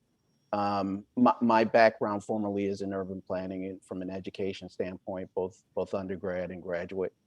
I spent years as a municipal planner and economic development, in property management. And so I had a really wealth of knowledge of really all aspects of real estate, including brokerage as well. And so I leveraged that into a business. But what I did, what helped me was an opportunity, and part of that opportunity was a joint venture, a partnership at the time with Hunter Roberts, which is a large general contractor in New York, in a project that we were pursuing in Connecticut. And I came to the table with a certain expertise. I was respected, I was valued. And the project that we initiated, that I was involved in, then helped leverage me on to do other things, become certified with the city of New York in regards to this third-party transfer program, helped me get out some other contracts as well. So it helped me immensely. It gave me an opportunity. I'm in my position right now with the Habitat Company. I look at this as there are like any community, there are people who want to get into real estate development. And so they'll go through the process, whether it's a formal education or working for a company to gather that knowledge. And then there are people who are maybe immersed in their position within the corporate world, working for a majority company. And of course, they're preparing then. And then there are people who are then moving on to become entrepreneurs. Can I ask everyone to put their phone on mute? Thank you. Thank you, Gwen, thank you. And so those are the people who are moving on, who need that opportunity and may not have it for, again, I'm not going to get into the myriad of reasons of what the first panel talked about. From our aspect as a company, it's good business. It's good business. It's good business when you are in a community or communities of color, or whether it be in the central business district. We engage as companies. We're not making inanimate objects. We deal with people, whether it be from a market rates perspective or an affordable perspective. All people, all ethnicities, all races partake in that. And so it's good business sense in regards to joint ventures, in regards to bringing in other expertise that you may not have in your company in dealing with specific communities or dealing with specific issues. We have three. Charlton, I'm going to jump in right now, because I know that the Habitat Company, which has been a great joint venture partner with Capri, my firm. Yep, that's right. That's right. I could go on. I could go on. It's really I could go on and on. Money where its mouth is, and so we're going to let you talk about in just a few minutes, what you're executing today. I'd like to turn it over to Denise, who I believe of these panelists has a very unique perspective, having represented all sides as legal counsel in joint ventures. Good morning, everyone. I have to give a shout out to Detroit because there was some mention of Detroit in the earlier panel. I'm an attorney and I've spent many years in the real estate business, 35 years doing practicing in the area of real estate law, representing developers primarily, as I worked with a very large law firm in Detroit, the largest and especially in the real estate space, premier practice, large group of corporate and real estate clients. But the benefit I hope I can bring is that I've represented majority firms joint venturing with each other, and then other ventures where there are minority firms represented. joint venturing with majority firms. And the issues are similar, but somewhat different. And just to try to talk through some of the lessons learned and ways in which minority developers should approach the negotiation to try to get their interests respected and to look at it from the standpoint of, yes, they can learn from the joint venture, but they also are bringing something to the table, and to have that something honored with some compensation. I mean, that's the goal of all this, is wealth building. So we're looking at how to take the joint venture tool, which is used across the board, but to help it be a tool that can help minority developers advance. Great, thank you, Denise. And Sarah, your ears must have been burning as my and Denise's ears were burning when they mentioned Detroit in the previous panel, because Related was mentioned in the previous panel as well. Can you talk a little bit about kind of what you do at Related and how you guys view joint ventures? Yeah, so my name's Sarah Wick. I'm a vice president with Related Midwest. We are the Chicago or Midwest office of the Related companies, which is based out of New York City. My experience, I've been with the company for 7 years. And we actually have a pretty strong history of working in JV partnerships. On the development side and helping to create JV partnerships on the construction side. What's interesting about our history, sort of up until I think what's happening right now, which is sort of a paradigm shift, is the focus has been on partnering with nonprofit organizations that sort of represent, when we're out in the neighborhoods, they represent the community through the community-based organizations. So we have a long history of doing that. It's in particular, it's been on the affordable housing side of the work that we do. Since I've come to Related, we have started to grow capacity amidst the construction trades, and also help sort of in every construction GC relationship, we are often looking for JV relationships in that general contractor position. And I think what has been exciting for us to see over this time, I am not responsible for this portion of work. It's just that this is what I've noticed over the time that I've been here. We have done two things. One, we have helped grow capacity for some general contractors to grow from being a JV to taking on prime jobs all by themselves. But then additionally, we've grown small minority-owned construction businesses who were originally working on smaller affordable housing projects, and they're now working on high-rise developments in the loop. And as we started to evaluate sort of the success there, we realized, I think, like sort of the industry right now, this paradigm shift that's happening, that needs to happen on the development side in addition to the construction side. So we are taking greater strides, over the last couple of years to both, figure out ways to mentor emerging development groups, but also actually figure out those JV relationships. Great, thank you all. And I'm going to encourage the participants to place their questions in the chat, and the chat is being actively monitored, and we'll attempt to get to your questions during this session. And if we don't get to your questions, we will definitely follow up with a written document. So let's extend a bit on this idea that Sarah just mentioned, kind of taking the experience of creating JVs historically in the construction space, which is where I think the real estate industry has historically focused their efforts, and extending the JV partnership to development, which is where real wealth and equity is created. Collete English Dixon from the previous panel also mentioned making sure that as we support emerging developers, that we make sure that we include kind of the for-profit developers in the mix. And I think, Sarah, you mentioned that related has historically worked with kind of, nonprofit institutions and creating those JVs.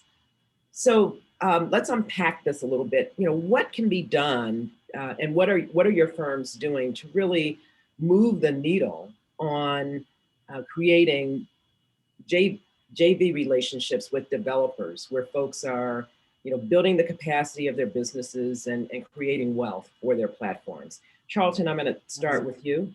Thank you. So, yeah, in the past, there's been a lot of work with private developers who've teamed up with not-for-profits. It helps us in regards to being able to access capital, and particularly with affordable housing. It's often used, and we're still doing it in regards to general contracting. But this is where the rubber meets the road. So we've talked about, and I did like what Collete said about the private market developers. This is an economic endeavor. We're in 3 joint ventures right now, where one of our partners is a firm that's owned by an African American and a Latino. The other is a Latino organization that has financial wherewithal, really in public finance and municipal bond sales and trading, but now is stepping into real estate development. And the other is a new and novice developer, but is trying to expand and grow. And so in each case, I think I talked about before, where you have those who want to get into the vocation, want to get into development, who are just starting out. But there are many who have a great deal of business acumen, who can leverage that business acumen like everybody else does, and get into and cast their hat into the arena. Most of these people and these companies need that opportunity. But from a strategic standpoint, as far as the way we see it, we're looking at it from an asset-based perspective. There is value there that these team members and partnerships that we have that are bringing to this partnership that makes it economically beneficial for us as a company and our strategy. Relationships mean a lot. My relationships are significant. It has been through my relationships that all 3 have now come to the table, and we're expanding upon that. If you think about value in that sort of aspect, not only in regards to these particular projects, which one is on 43rd Street and Martin Luther King Drive. It's an equitable TOD. It's in Invest Southwest. There was no RFP issued for this. This was a naturally occurring partnership, again, with a group of P3 markets that brought a lot of value to the table and continue to bring value within this partnership. And I think it's the recognition, going beyond just in some cases where developers may be forced to partner because of public policy, getting beyond that and understanding and looking at it from an asset-based perspective, and how this sort of strategy is actually good business. And in this sort of strategy, with these 3 organizations that we've partnered with, we're building capacity. They'll have significant participation as we've structured within our JV partnerships. Great, thank you, Charlton. So Mike, let's pick up on that a little bit. I know that you're particularly interested in kind of formal and informal training and mentoring programs to help emerging developers gain additional capacity. Could you speak to kind of what your organization is doing and how you perceive the value that emerging developer may bring to, or could potentially bring to, a joint venture with your organization? Mike, you're on mute. Thank you, Gwen. Sorry about the mute. Yes, we are. One thing I wanted to say before I started my comments were I took a little bit of had a difference with the earlier quote from the earlier panel. Collete, I have great respect. She's brilliant. And I think that's why there might have been a little bit behind the statement that development is not rocket science. You know, for someone like Collete, it's not. It really isn't. But you take the average small minority of any color, someone who wants to get into development, and you start talking about waterfalls, you start talking about IRRs, you start talking about what normal leverage is, what the equity markets look like, what a co-guarantee means, it might as well be rocket science. There's a lot of stuff that we majority developers have learned through hard knocks. Certainly my experience has been that, learned a lot. It was very expensive education. That being said, we're a small firm structured. We have 8 people on our staff. I watch firms like Related do a great job of mentoring. They've created successful businesses, for instance, out of the Marshall Fields project. Don Bernanke did a great job in mentoring and creating ongoing businesses out of subcontracting opportunities. They have the capacity for more of a formal training program, and I believe Charlton, your habitat is similar. At Structured, our training, if you will, is more about we toss you into the deep water and you know, don't drag us down, and we'll both get out safely. So we have a project that we're working on in the west part of the pilot zone, in the west part of 27th Ward at Harrison and Francisco, where we are building 40 affordable townhomes, 3-bedroom family-sized townhomes for sale. And it is part of our ARO compliance for a project in the near north pilot zone. As part of that, we participated, we got minority participation in levels exceeding 20%, mainly through subcontracting and local employment.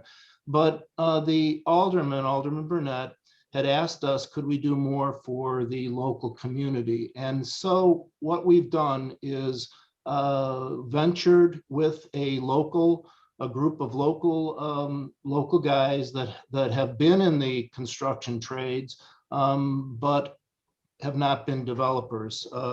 So what we are doing is identical to the product that we are delivering, namely a 3-bedroom, 2.5-bath unit.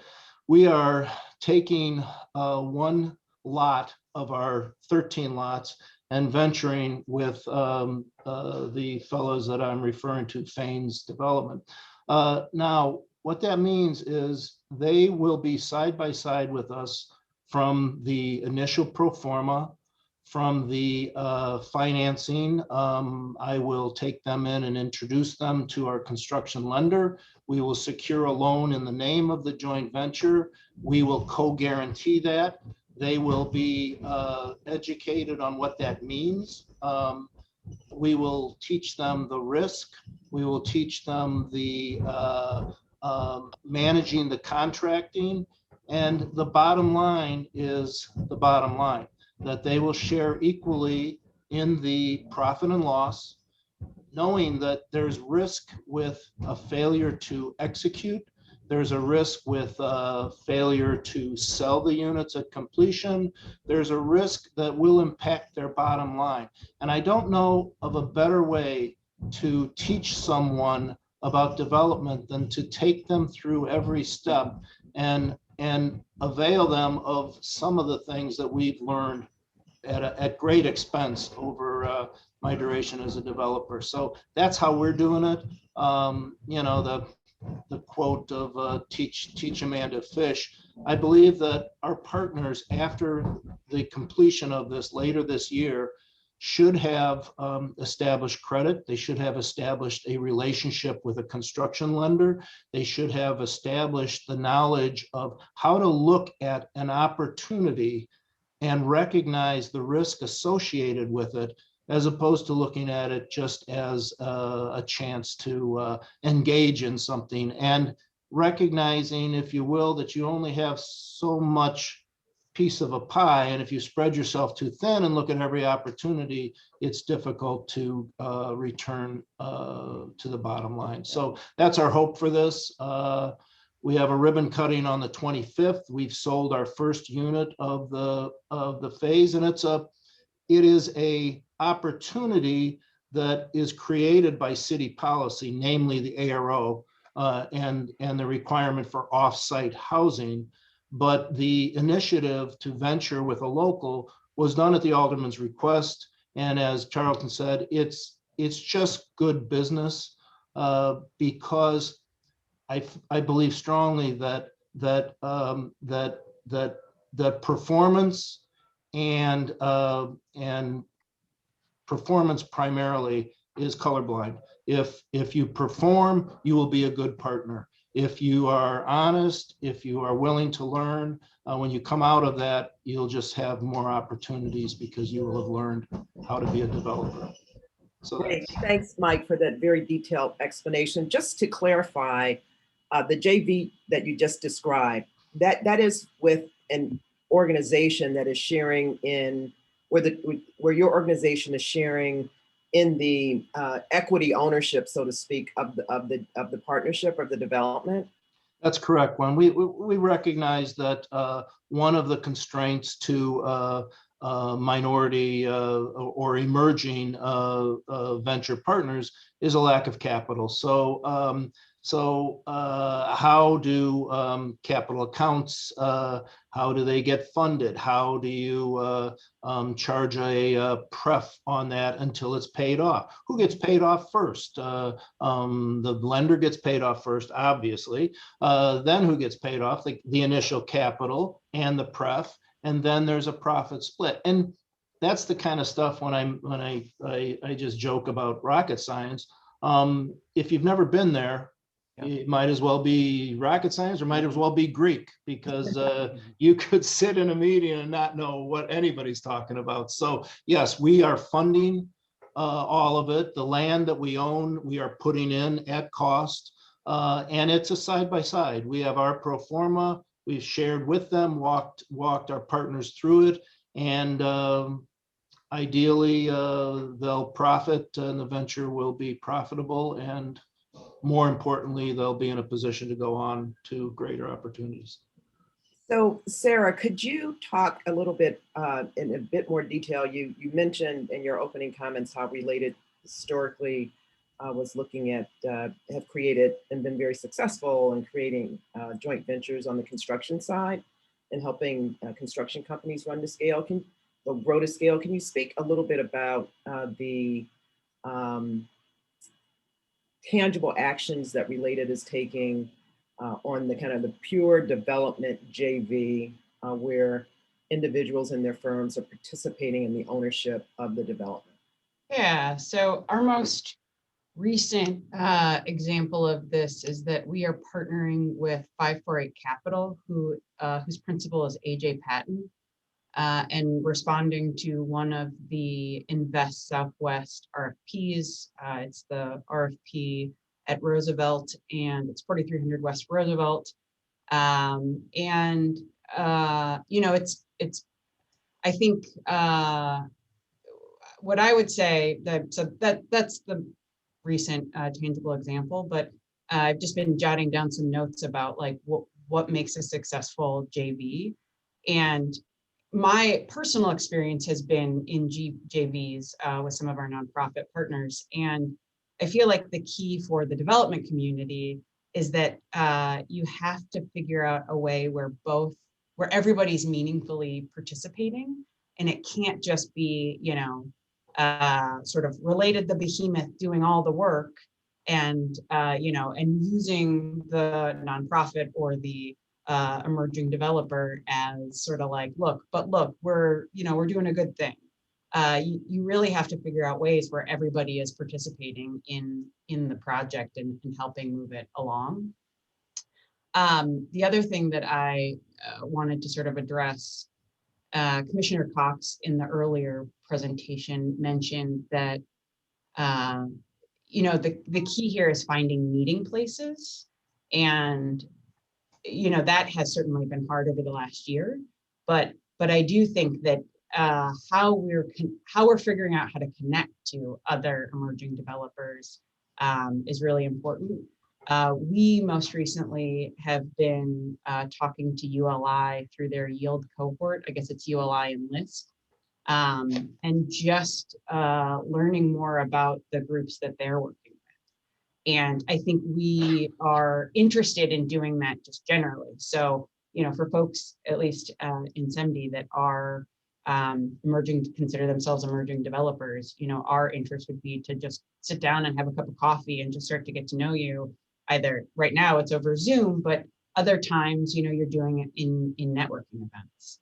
So, so I think that's a really important piece of sort of how we move this forward.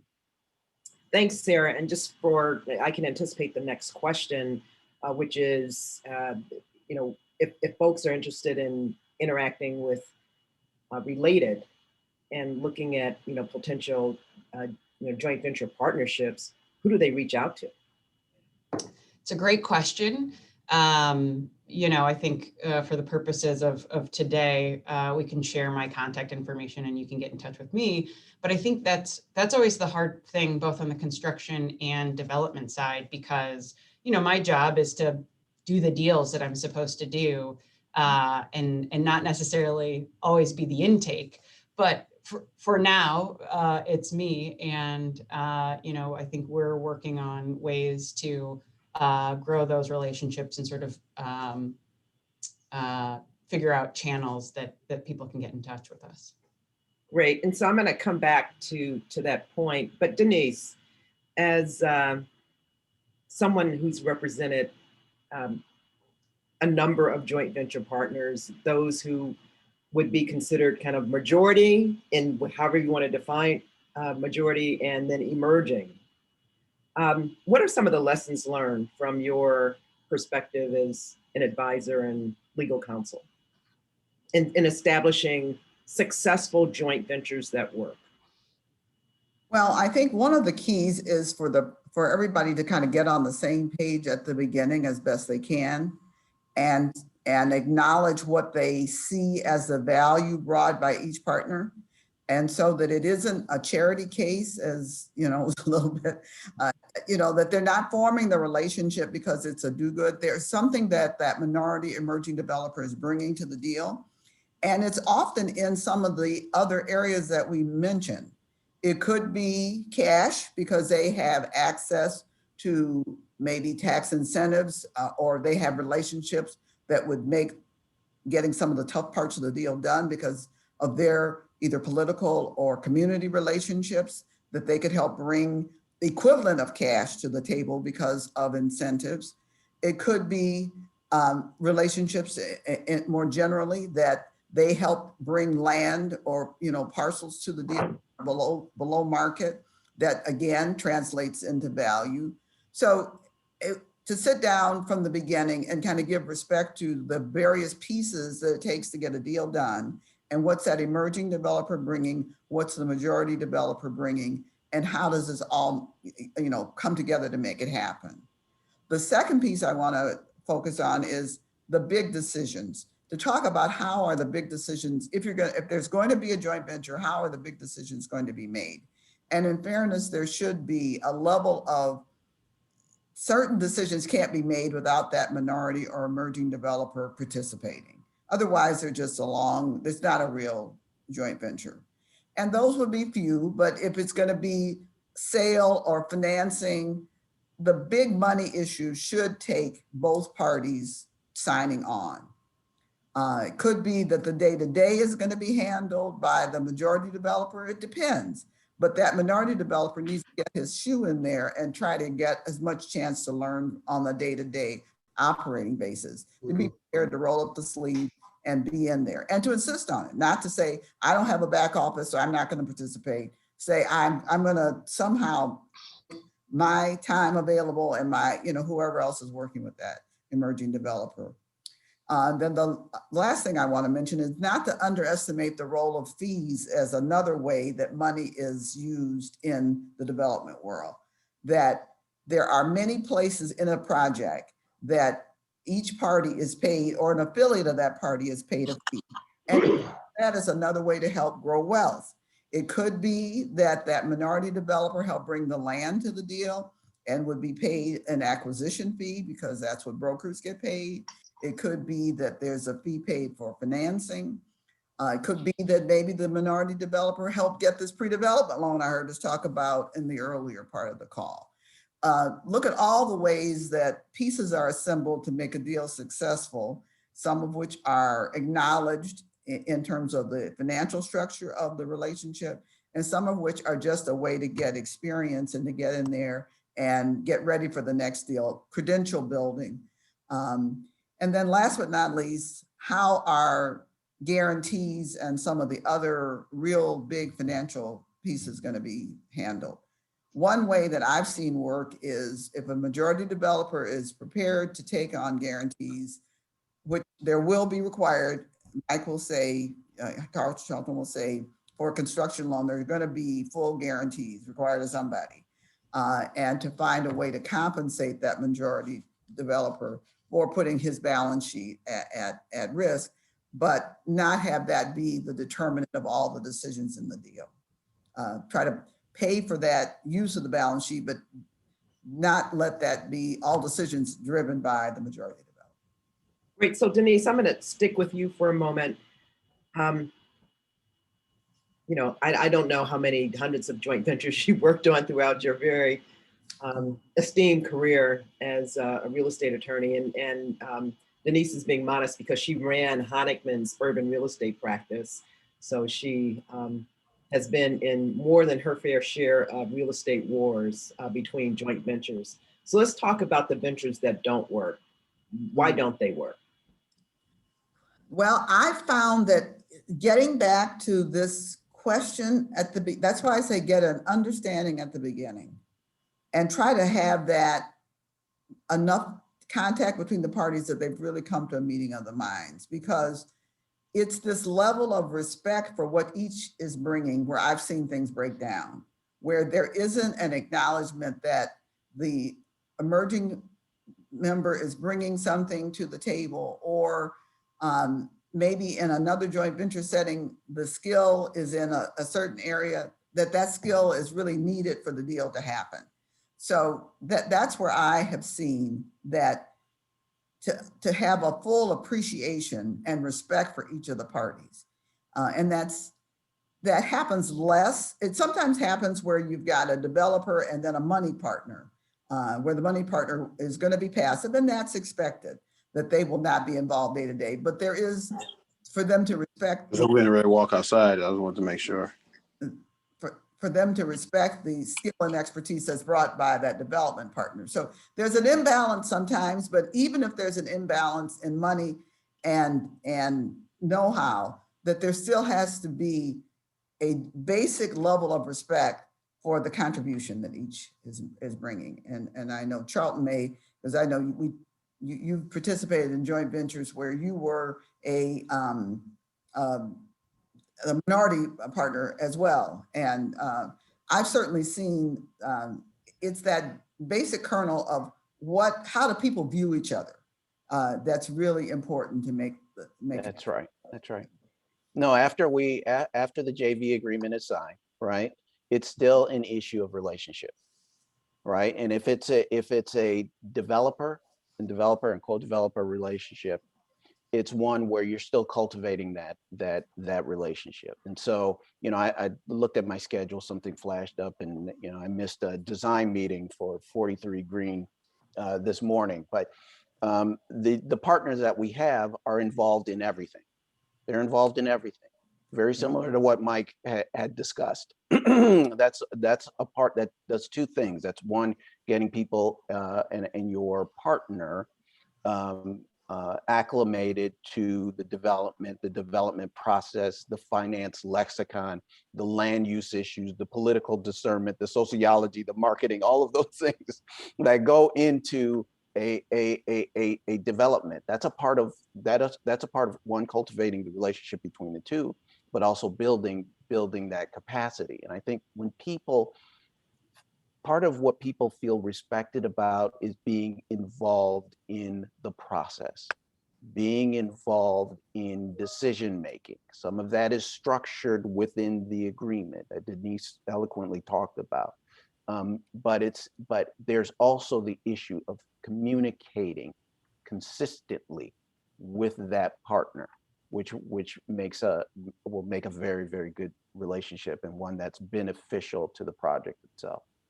So this is a question. Go ahead, Sarah. Were you going I was going to say, can I add something? Just Sure, absolutely. the conversation of sort of, what to think about when you're going into a JV. And I think this is something that none of us want to talk about. I mean, we don't even want to talk about it when we're starting the negotiations down the road for a JV. But how do you unwind the JV when it's not working out? Mm-hmm. I think developers are inherently like optimistic, and we go into partnerships like, Absolutely. like we're getting married and we're like, this is going to be forever and it's always going to be this wonderful. We're never going to have to talk about what happens when we need to unwind this thing, or the deal doesn't get done, and you're 10 years down the road and you don't, how do you move it forward? Principles have changed at different companies, and so I think that's so important. And I think it's, Lennox Jackson just made a comment about male egos. I think it is about like removing your ego from the situation and understanding that, like, okay, the reality is this isn't a lifelong endeavor with this part. We aren't getting married. This is a business relationship, and we need to think about the end. Well, a part of that discussion is also had when you're negotiating the JV agreement. Right. Part of it is, if I could also add, in addition to what Denise so well described as the reasons for success within a joint venture, there is one key, and that is communication. Whether it's communication in the negotiation upfront, whether it's a recognition and talking about what might happen if things go bad.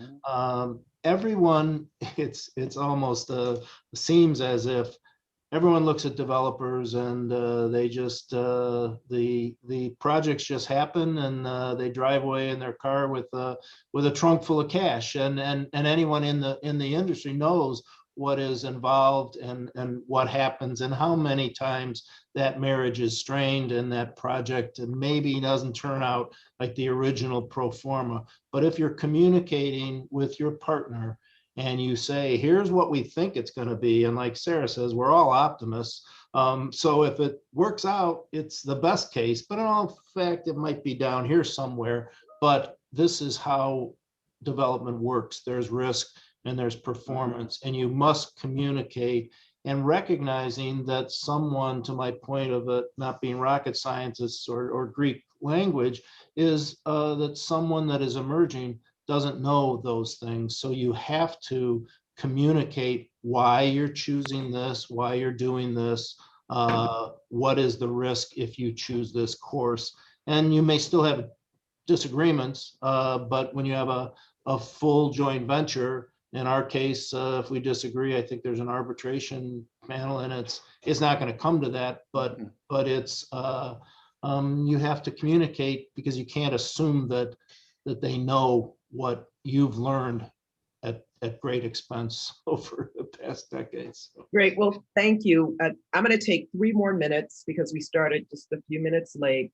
We have 2 questions. So one is specifically for Denise, and then the second question I'll pose when Denise finishes, and any one of you can answer it, and then I think we'll wrap up our discussion today, which has been very robust. Thank you so much.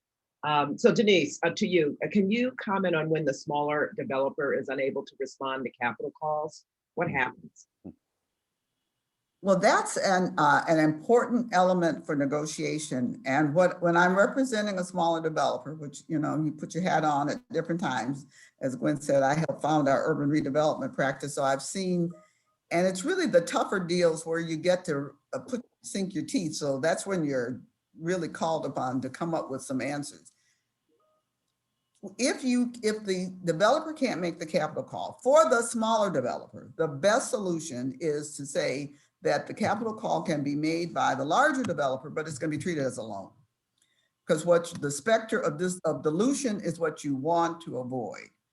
Because if that larger developer puts in money that becomes in as equity and your interest started at 30% and it goes down to 20, you lose the reason you joined the deal in the first place. So I've encouraged, and it hasn't hurt the larger developer, that the money come in as a loan.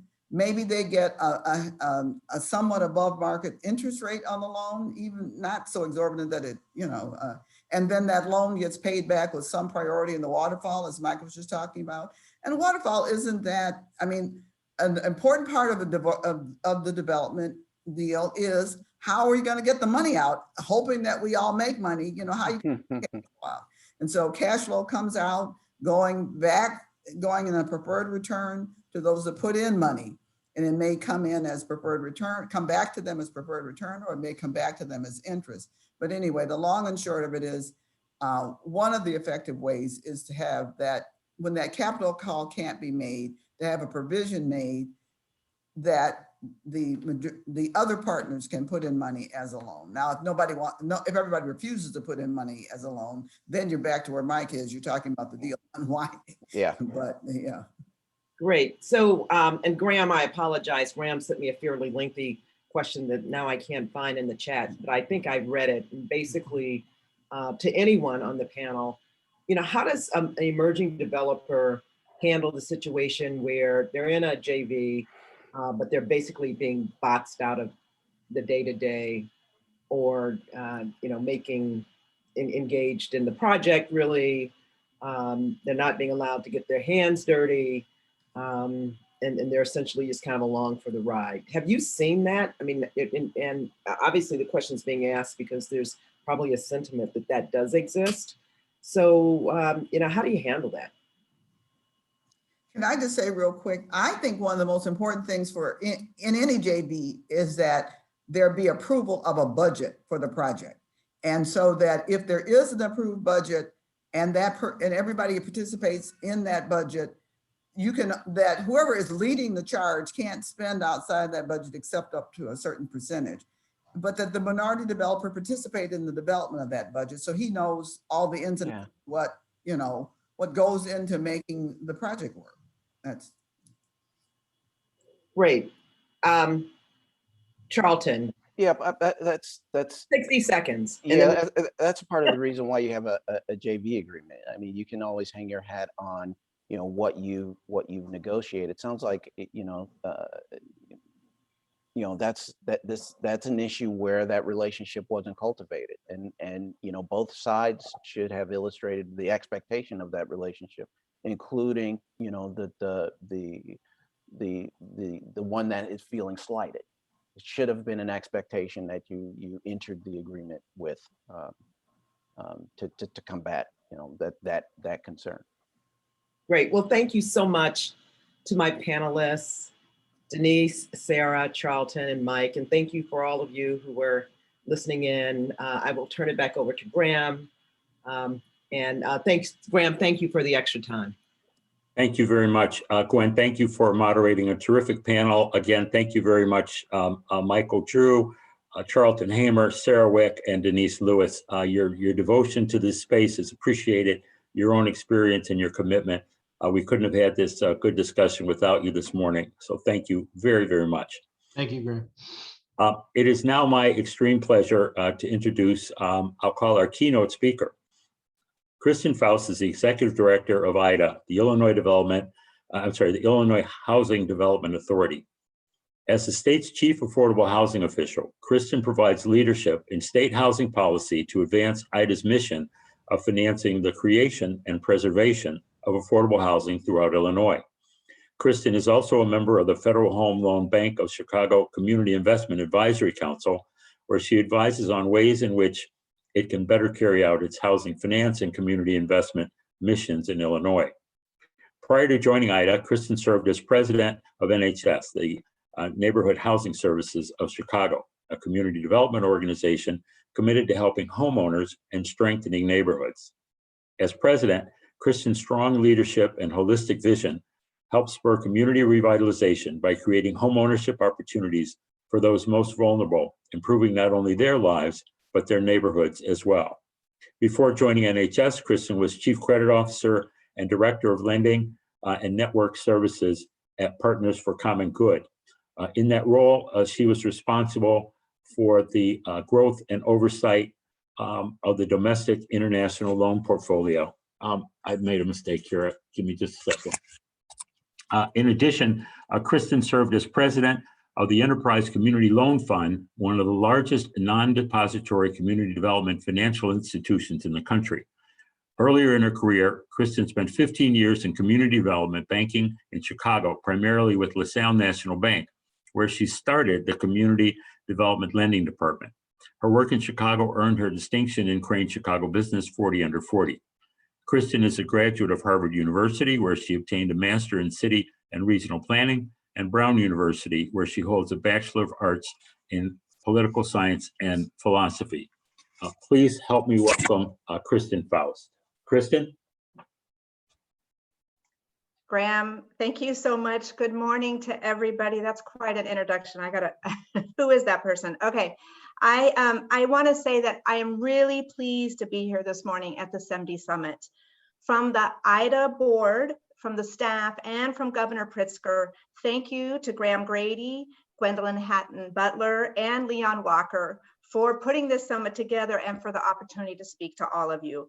And wow, I attended both panels. I had to come in a little late on the first one, but they such dynamic conversations. I always get energized when I speak, and I'm really energized by the panels. The goal of my presentation today is to remove some of the mystery and complexity from affordable housing financing, encourage you to just consider getting into this work, and let you know what to expect if you bring a deal to the authority. Affordable housing development is a niche within the real estate industry. It is not for everybody, but it might just speak to you that yes, this could be an interesting, challenging, and profitable way to earn a living, doing well by doing good. And I know and recognize some of you out there, and I know some of you have already done this, earned a living by doing this work, but I know others of you have not yet explored the opportunity. So I do have a PowerPoint slide that I'm going to use while I'm talking, and you can put it on full screen, and then we'll go up to the next slide. And throughout the PowerPoint, also there's pictures of IDA developments woven throughout the PowerPoint, so you can see the quality of work that we do. So let's just see, we can get that back. Can we get that on full screen and to the next slide? All right, so I'm going to keep moving because I know time is money, right? You're in real estate. IDA is, let me tell you a little bit about IDA. IDA is the state's housing finance agency. There's one in every state, and our mission, as you heard, is to finance the creation and preservation of affordable housing throughout Illinois. So we're a self-supporting bonding authority. We allocate almost all the state and federal resources for affordable housing, almost 20 different programs. And but our two big superpowers, as I like to call them, are one, that we issue bonds. We have a strong bond rating. We're AA- because we're a $3 billion well-run financial institution. And our second superpower is that we allocate the federal low-income housing tax credit. I'm going to call it LIHTC. And it's the primary tool used to create affordable rental housing in our country. So we've got this over 50-year history. We've put billions, $22 billion into the state for affordable housing. We've touched about 1 out of every 18 apartments in Illinois was funded somehow by IDA. And in a typical year, we do about 10,000 units. I just like to touch on this, but 2/3 of that is home ownership. We finance a lot of home ownership and down payment assistance. That's for a different presentation, but I want you to know that IDA is fully committed to closing the racial wealth gap through the power of minority home ownership. But today's focus is on those over 3,000 units that we finance a year of affordable rental housing. Now, our goal isn't just to finance units. We're a mission-driven lender, and we serve people that have trouble finding quality, affordable homes near employment, education, and other community amenities. So our target population for the housing could be teachers, retail workers, families with limited means who don't earn enough to afford that apartment near work or school. Could be a senior citizen on a fixed income, somebody, a member of the reentry population looking for stable housing with social services, or those struggling with homelessness or living with a disability who may need additional supports to remain healthy and housed. IDA serves residents and communities who otherwise might not be served. So the housing you would be building would be housing for those communities. And we work across the state, urban, suburban, rural, we're in every county. And what is clear is that having this central role in the state's affordable housing system, IDA has the opportunity, but not just the opportunity, the responsibility to promote equity, inclusion, and opportunity in everything we do. So not just by creating the affordable housing in a fair and equitable manner, but by building capacity and expanding diversity in the affordable housing development community in Illinois. Why do we need this next generation of leaders? We talked about it a little bit in the previous panels, but I'll just have to say, and next slide, please, just so you can see some of the housing. We have an affordable housing crisis in this country. Too many people, too many working households are paying too much of their income for rent. And the importance of safe and stable and decent affordable housing has never been made more clear except than during the pandemic.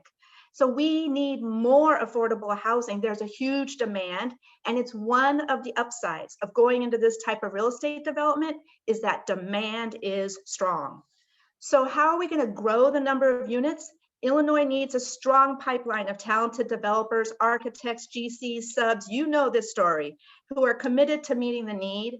And we see the expansion of this field, including strongly people of color, is being fundamental to Illinois' success. We want our developers to look like the people who live here. We're a richly diverse state in geography, in gender, in race and ethnicity.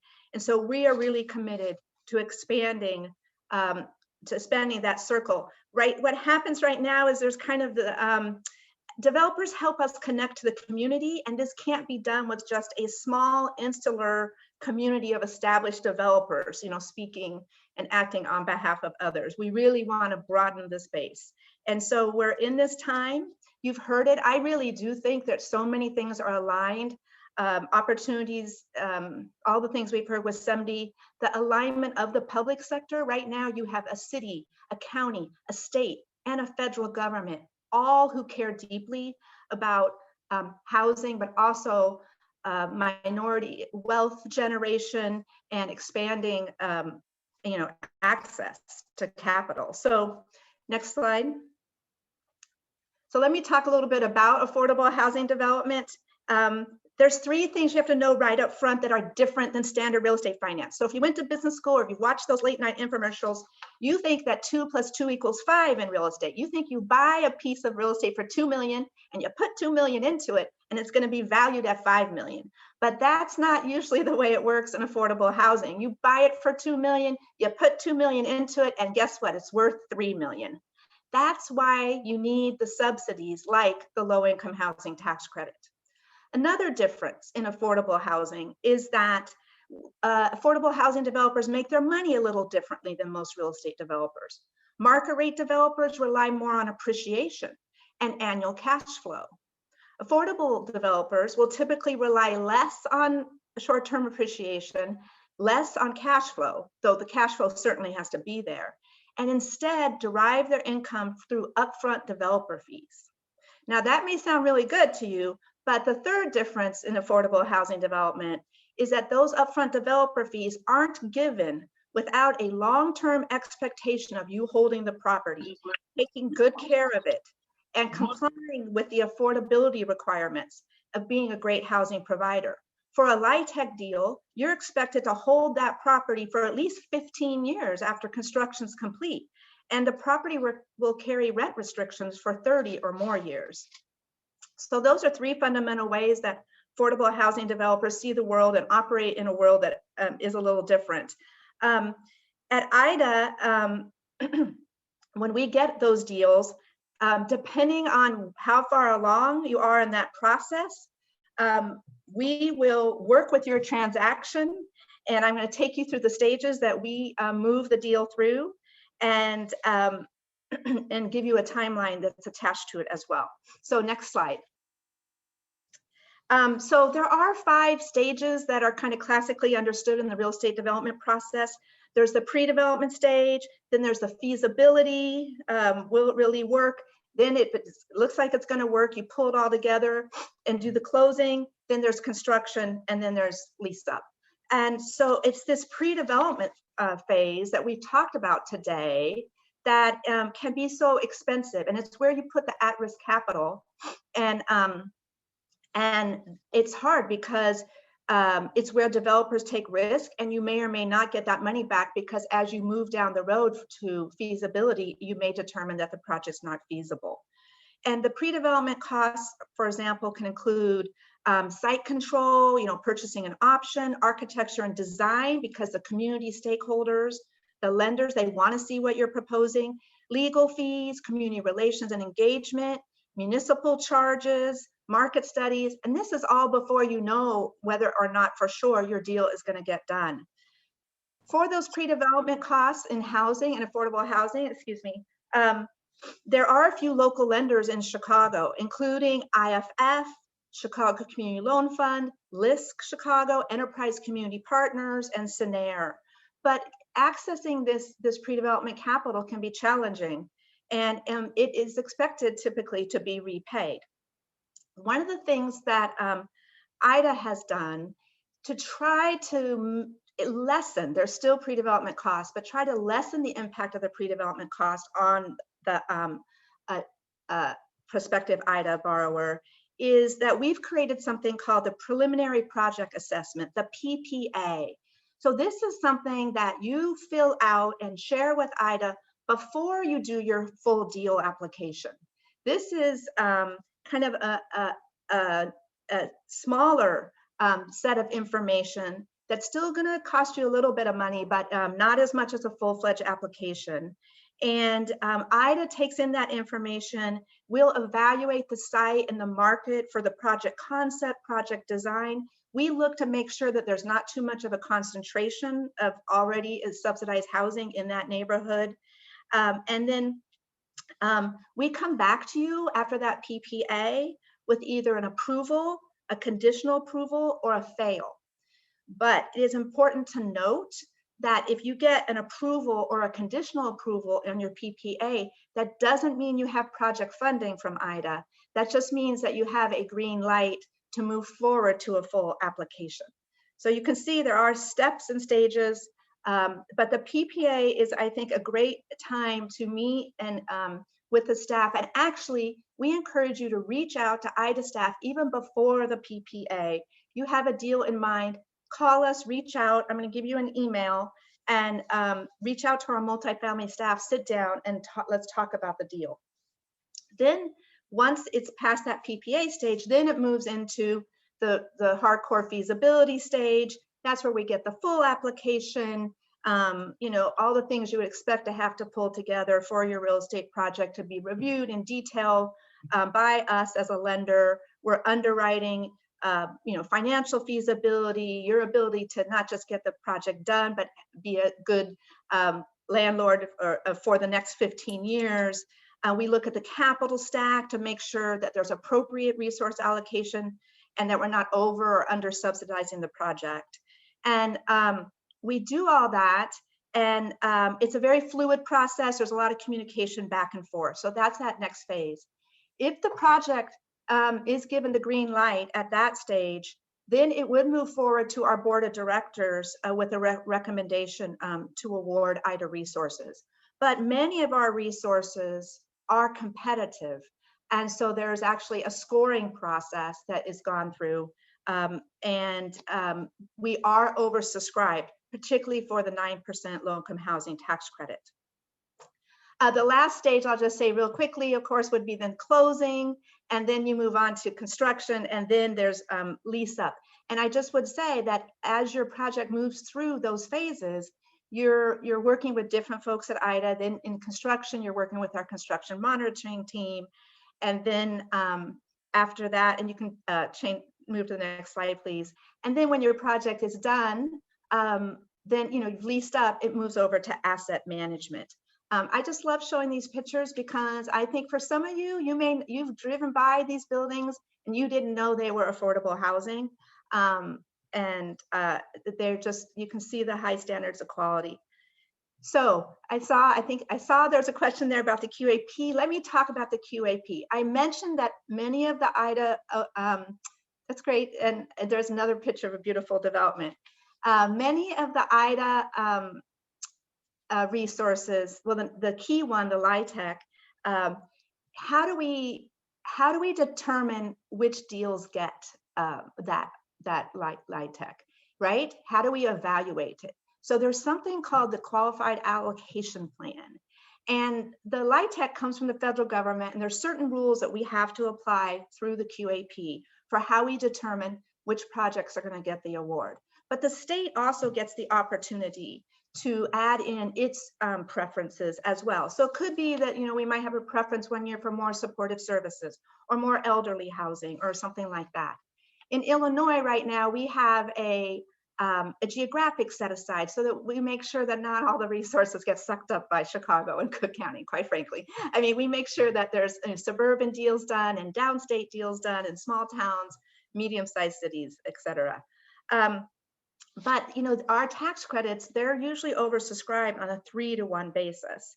And so we have a round once a year where we accept applications for the tax credit, and then we score them based on what is in this QAP. And what's happening is that the QAP that IDA uses is going to be up for renewal, so to speak, up for change. This summer, we're going to be submitting to the public our recommended changes to the QAP and looking for public input and feedback this summer. And this is going to be an excellent opportunity for organizations like CEMDI and Shy Acre, or you as an individual, to weigh in on what changes are necessary to create more opportunity for what I call our next generation, or our emerging developers, our developers of color. But our next gen developers, what can we build into the QAP to help encourage what I think fundamentally will end up being, I've learned so much from today and previous conversations with some CEMDI members, more opportunities for JVs, right? Because JV, it sounds like, is really, what was Collete or somebody talked about, real estate is actually a craft that is taught by mentorship. Somebody said that in the first session. I just thought that is really true. So what can IDA do as an institution to help create these on-ramps so that we can really get this next generation of real estate developers that include more women, include more African-American developers, more Latino developers, just people that represent the whole state. Why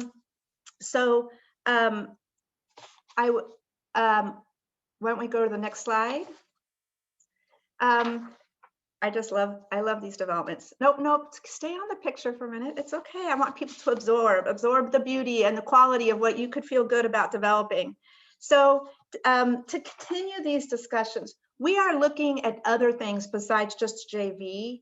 We're exploring, we've been listening, and we're here today to listen as well. We're looking at flexible pre-development capital. Is there a role for IDA to provide some of that? Project-specific technical assistance. You can go to the next slide now, thank you.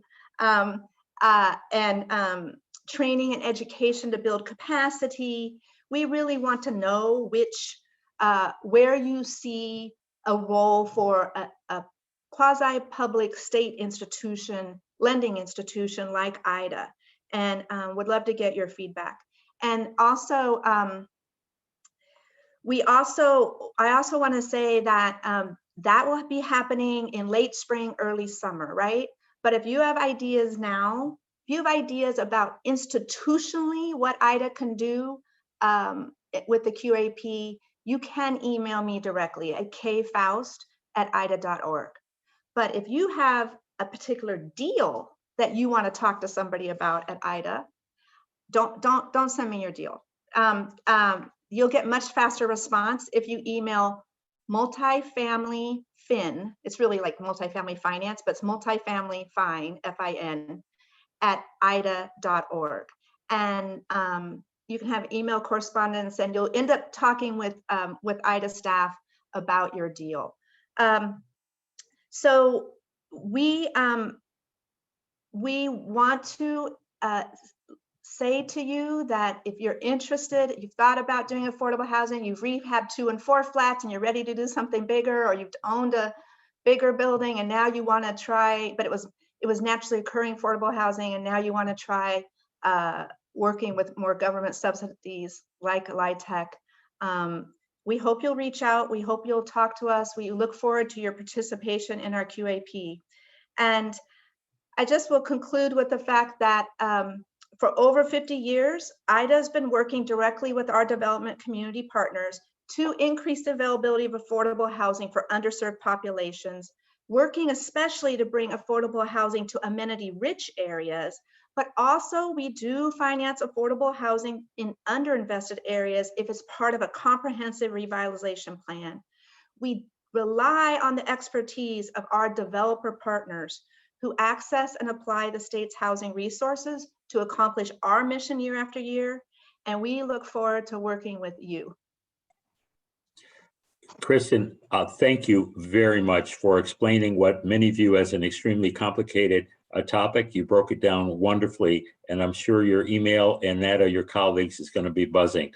Thank you so much for your contribution today. It's now my pleasure to turn it over to, I mentioned before, our thought leader in this, the head of Chicago Trend, Lanier Richardson. Lanier?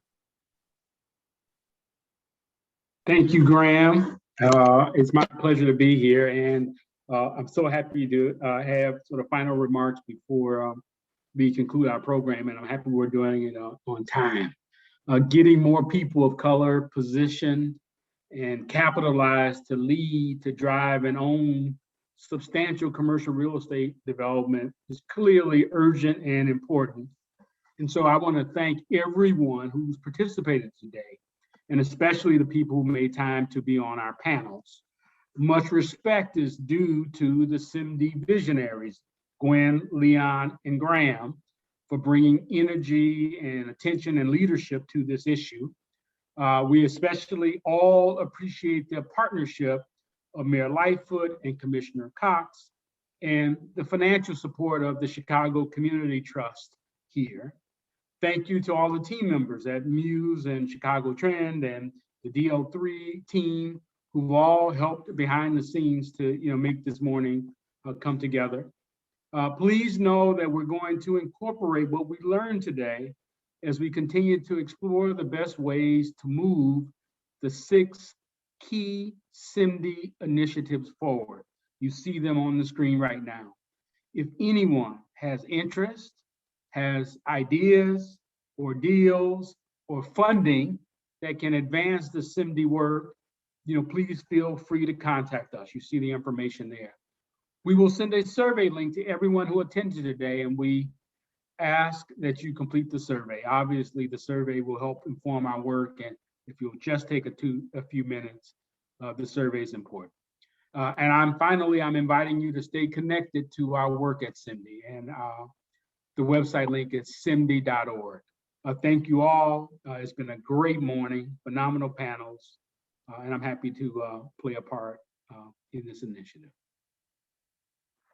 Thank you all. On behalf of Leon and Gwen and Lanier and all of our panelists, thank you very, very much. As Lanier said, please keep in touch. We'll be back at you, and we are ending on time. Our CEMDI Summit is complete successfully. Thank you and have a great day. Great day.